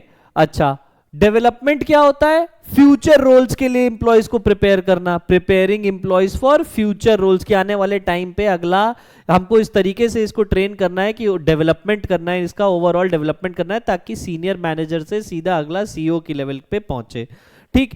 एजुकेशन, भाई एजुकेशन तो एक ऐसी चीज है जो कभी खत्म ही नहीं होती। आप चाहे अभी की बात करो, आप देखना कि बहुत सारे लोग होंगे जिनकी पीएचडी हो गई, फिर वो रिसर्च में भी चले गए और वो कुछ ना कुछ डेली बेसिस पे खुद को एजुकेट करते ही करते हैं। Education is life long learning. तो क्या कह रहा है, broadening individual knowledge and understanding general understanding, simple understanding ही है, फुल स्टॉप। कह रहा है इंडिविजुअल नॉलेज और अंडरस्टैंडिंग की ग्रोथ के लिए एजुकेशन है कि भाई अपना खुद की नॉलेज बढ़ा रहे हो और सोचने समझने की शक्ति को डेवलप कर रहे हो और चीजें समझ रहे हो, तो वो सब किसका पार्ट है, एजुकेशन का। अच्छा, ट्रेनिंग का फोकस होता है करंट जॉब पे, डेवलपमेंट का फोकस होता है फ्यूचर जॉब पे या ओवरऑल ग्रोथ पे, ठीक है। और एजुकेशन का क्या फोकस होता है कि आपकी लर्निंग एबिलिटीज बढ़े, general learning. Time horizon, training भाई एक जॉब के लिए होती है ट्रेनिंग, या आप आईएएस की भी ट्रेनिंग की बात करो तो 1 साल तक की होती है, इससे ज्यादा नहीं। तो जितनी जैसी जॉब है वैसा उसका टाइम है। भाई एक सॉफ्टवेयर इंजीनियरिंग की ट्रेनिंग 3 महीने में होती है, एक बैंक के पीओ ऑफिसर की ट्रेनिंग 8 से 10 महीने में होती है, और एक आईएएस ऑफिसर की ट्रेनिंग 1 साल की होती है। बस 1 साल मैक्सिमम ट्रेनिंग हो गई। तो क्या कह रहा है, टाइम होरिजन क्या है, शॉर्ट टर्म। लेकिन डेवलपमेंट एक लॉन्ग टर्म प्रोसेस है और एजुकेशन कभी खत्म नहीं हो सकती, it is a very very long term process. इसका एग्जांपल देखो, ट्रेनिंग का एग्जांपल क्या है, ऑपरेटिंग अ मशीन, उसके लिए आपने ट्रेनिंग करी। डेवलपमेंट का एक एग्जांपल क्या है कि आप अपनी लीडरशिप स्किल्स को इंप्रूव करना चाहते हो, इसलिए आप वर्कशॉप बहुत ज्यादा अटेंड करते हो, आप सर्टिफिकेट्स देखते हो खुद के लिए कि आपकी लीडरशिप स्किल्स इंप्रूव हो। नेक्स्ट, अगर आप एजुकेशन की बात करो तो कोई भी डिग्री उठा लो, चाहे एमबीए उठा लो, चाहे बीबीए उठा लो, ठीक है। ये हो गया आपका एजुकेशन। मैंने 4 से 5 पॉइंट में आपको पूरा एक्सप्लेन कर दिया, आप चाहो तो ये पूरा का पूरा बना सकते हो और ये याद करने के लिए बेस्ट रहेगा आपको। आगे बढ़ते हैं नेक्स्ट पॉइंट पे, टाइप्स ऑफ ट्रेनिंग मेथड। ये इसका आखिरी पॉइंट है। क्या कह रहा है कि ट्रेनिंग भी 2 तरीके से होती है, एक ऑन द जॉब, एक of the job. On the job और ऑफ द जॉब का फर्क क्या है, ऑन द जॉब का मतलब होता है कि आप जॉब भी कर रहे हो और डेली बेसिस पे खुद को ट्रेन कर रहे हो, नई नई स्किल्स इंप्रूव कर रहे हो, अपनी इंपार्ट कर रहे हो, नॉलेज ले रहे हो ताकि आप एफिशिएंसी बढ़ा सको। ऑफ द जॉब क्या है, जॉब में जाने से पहले आपकी पूरी ट्रेनिंग होगी, ठीक है। एक आईएएस में, एक आईएएस क्या होता है, जब आईएएस की तैयारी होती है तो वो पहले आईएएस आईएएस बन गए, लेकिन आईएएस बनने के बाद भी उनकी 1 साल की ट्रेनिंग होती है, उसके बाद उनका प्रोबेशन पीरियड चालू होता है, ठीक है। तो इसमें कितने, एक ऑन द जॉब ट्रेनिंग मतलब job plus training, off the job training मतलब विदाउट जॉब बट ट्रेनिंग, ठीक है। Training without job is off the job training. अच्छा, ऑन द जॉब में आता है apprenticeship training, coaching, internship training, job rotation, ये सब ऑन द जॉब का पार्ट है। ऑफ द जॉब में क्या क्या आ रहा है, कह रहा है क्लासरूम लेक्चर कॉन्फ्रेंस हो जाना, फिल्म्स के थ्रू, ऑडियो विजुअल प्रेजेंटेशन के थ्रू ट्रेनिंग प्रोवाइड करना, केस स्टडी मेथड यूज किया जाता है बहुत जगह, अलग अलग जगह अलग अलग प्रॉब्लम दे दी जाएंगी और आपको बोला जाएगा केस स्टडी के फॉर्म में और कहेंगे सॉल्व करो, ठीक है। बिजनेस वालों को तो बहुत अच्छे से आता है। Computer modelling vestibule training programmed instruction, computer modelling और वेस्टिब्यूल ट्रेनिंग, इस पे स्टार मार्क करो। केस स्टडीज बनती है इस पे और बहुत ज्यादा कंफ्यूजन होता है बच्चों को, अभी हम खत्म कर देंगे, ठीक है। आइए आगे बढ़ते हैं। सबसे पहले स्टार्ट करेंगे ऑन द जॉब ट्रेनिंग में अप्रेंटाइनशिप ट्रेनिंग। देखो अप्रेंटाइंस कौन होता है, जैसे एक मास्टर वर्कर होता है, मास्टर वर्कर के साथ एक जूनियर वर्कर होता है जो उसको देखता है, उसकी हेल्प भी करता है और उसके थ्रू सीखता भी है। ये जनरली मैकेनिकल नेचर की जॉब्स में होता है। जैसे आप एक प्लम्बर, अगर आपने कभी अपने घर में प्लम्बर बुलाया होगा या इलेक्ट्रिशियन से बड़ा काम करवाया होगा, तो कोई भी इलेक्ट्रिशियन प्लम्बर अकेले नहीं आता है, ठीक है। वो अपने साथ अपना जूनियर लेके आता है। वो कौन होता है जूनियर, अप्रेंटाइंस, जो उसको देखता है चीजें, उसकी हेल्प करता है और उसको उससे सीखता है, उसके पैसे भी उसको मिल रहे हैं, साथ साथ वो सीख भी रहा है चीजें, ठीक है।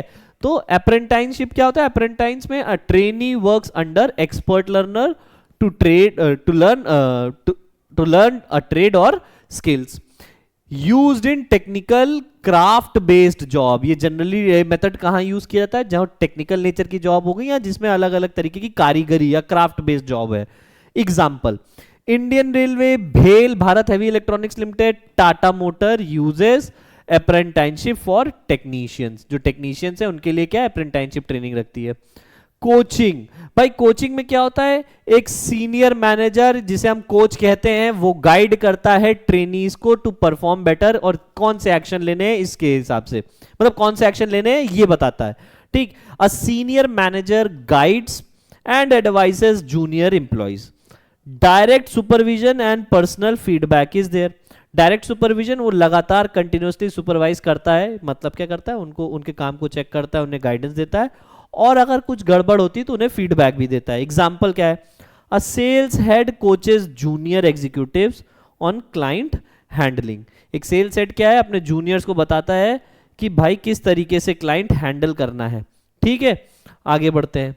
Third, internship training. बहुत सारे तुम में से कर भी चुके होंगे, बहुत सारे सोच रहे होंगे कि करनी चाहिए, बहुत सारों के दीदी भैया जो कॉलेजेस में है वो इंटर्नशिप ट्रेनिंग करते हैं। देखो इंटर्नशिप ट्रेनिंग कॉलेजेस और यूनिवर्सिटीज और जो बिजनेस फर्म्स होती हैं इनके कोलैबोरेशन से होता है। बिजनेस फर्म्स कहती हैं कि हमें कुछ फ्रेश इंटर्न्स चाहिए आपके कॉलेज से, हम उन्हें काम सिखाना चाहते हैं और बदले में हम उनको सर्टिफिकेट भी देंगे। और जो कॉलेज कैंपस में बच्चे होते हैं उनको भी एक वर्क एक्सपीरियंस, एक इन्वायरमेंट का आइडिया लगता है कि भैया एक्चुअल में कॉर्पोरेट कल्चर या वर्क कैसे होता है। It is very different from the college classroom. तो students from professional courses work temporarily in a company to gain practical experiences. इसका एग्जांपल एमबीए स्टूडेंट्स इंटर्नशिप बनते हैं किसमें, एचडीएफसी में, इन्फोसिस में, कहीं पर भी। जॉब रोटेशन, जॉब रोटेशन आपको कई चीजें सिखानी है तो आपकी जॉब को रोटेट किया जाएगा। फाइनेंस में थे फिर एचआर में कर दिया, एचआर से फिर रिसर्च में कर दिया, रिसर्च से फिर मार्केटिंग में कर दिया। एक ही बंदे को अलग अलग डिपार्टमेंट में भेज के उसको सारे डिपार्टमेंट का काम सिखाना, ये क्या होता है, जॉब रोटेशन। देखो क्या कह रहा है, employees are shifted between different jobs department to gain wider experience. It develops multi-skilling leadership. Example क्या है, management trainees at ITC are rotated through finance, sales and HR. ठीक है, सारे डिपार्टमेंट की थोड़ी थोड़ी नॉलेज उनको हो जाती है। सॉरी,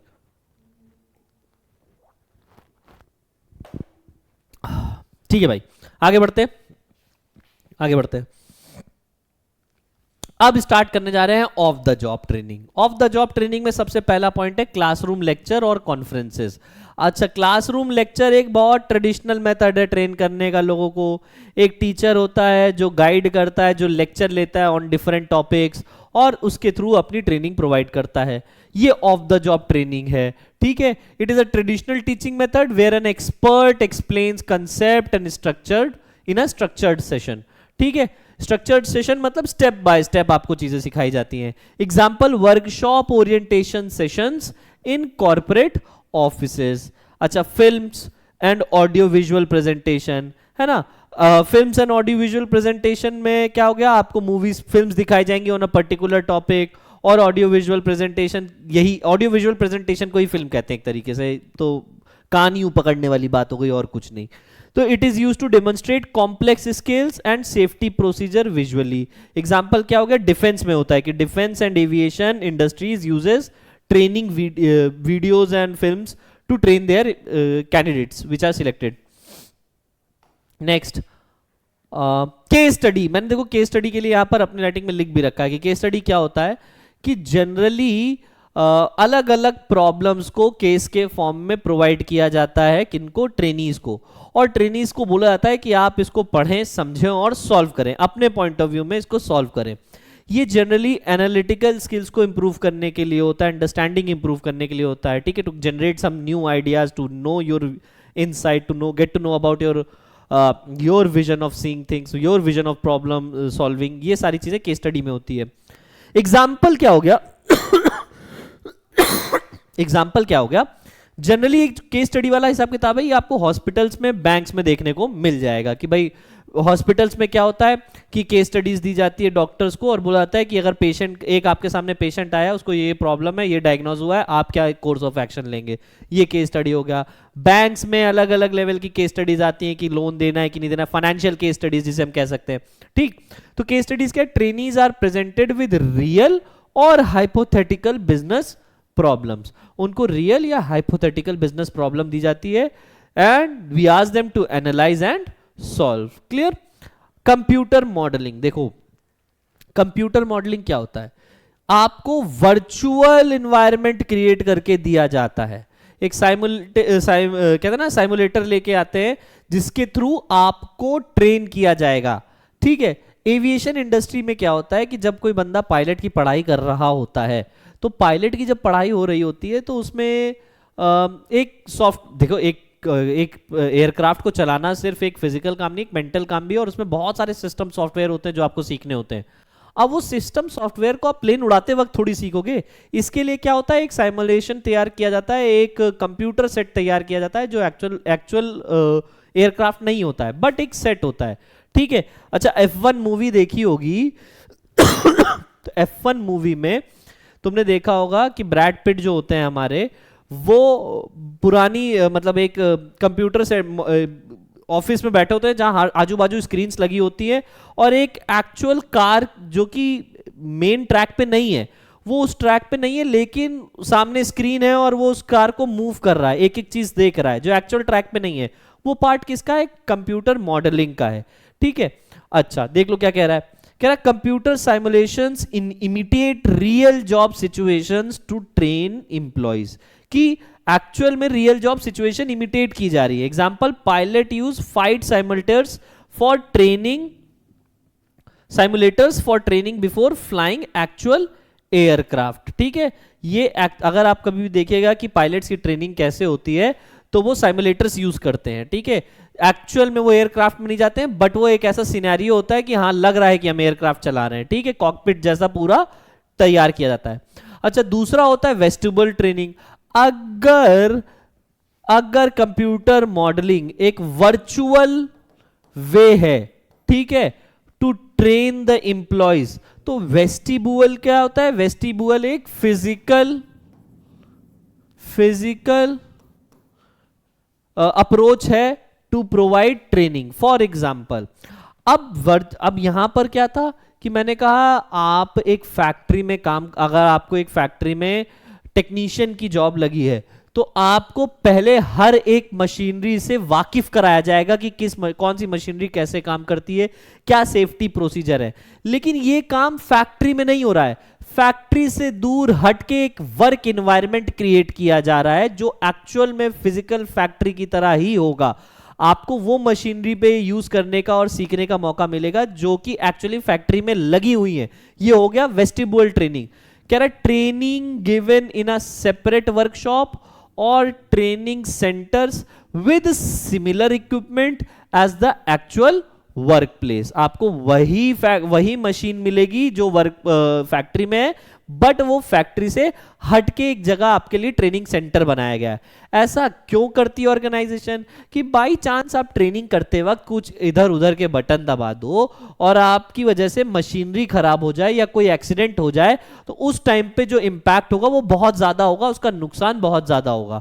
तो इस चीज से बचने के लिए क्या करती हैं ऑर्गेनाइजेशन, एक ट्रेनिंग सेंटर बना के छोड़ देती हैं। क्या कह रहा है, it helps employ learn without disrupting production. ठीक है, प्रोडक्शन भी दूसरी जगह फैक्ट्री पे चल रहा है और तुम नई नई चीजें सीख भी रहे हो। ठीक है, ये हो गया एग्जांपल। कह रहा है banking academies train new recruits before posting them into branches. Example हो गया हमारा प्रोग्राम्ड इंस्ट्रक्शंस। प्रोग्राम्ड इंस्ट्रक्शंस में क्या होता है कि यार मॉड्यूल्स दे दिए जाते हैं, स्टेप बाय स्टेप आपको क्या क्या कैसे कैसे कौन सी चीज अचीव करनी है। जैसे हम लोग बचपन में एक ड्राइंग करते थे, याद करो, एक ड्राइंग बुक आती थी, उसमें पहले ही से नंबर लिखे होते थे 1 2 3 4 5 से करते करते करते करते आपको मतलब क्या है कि पहले 1 से फिर 2 पे जाना है, फिर 3 पे जाना है, फिर 4 पे जाना है, इस तरीके से।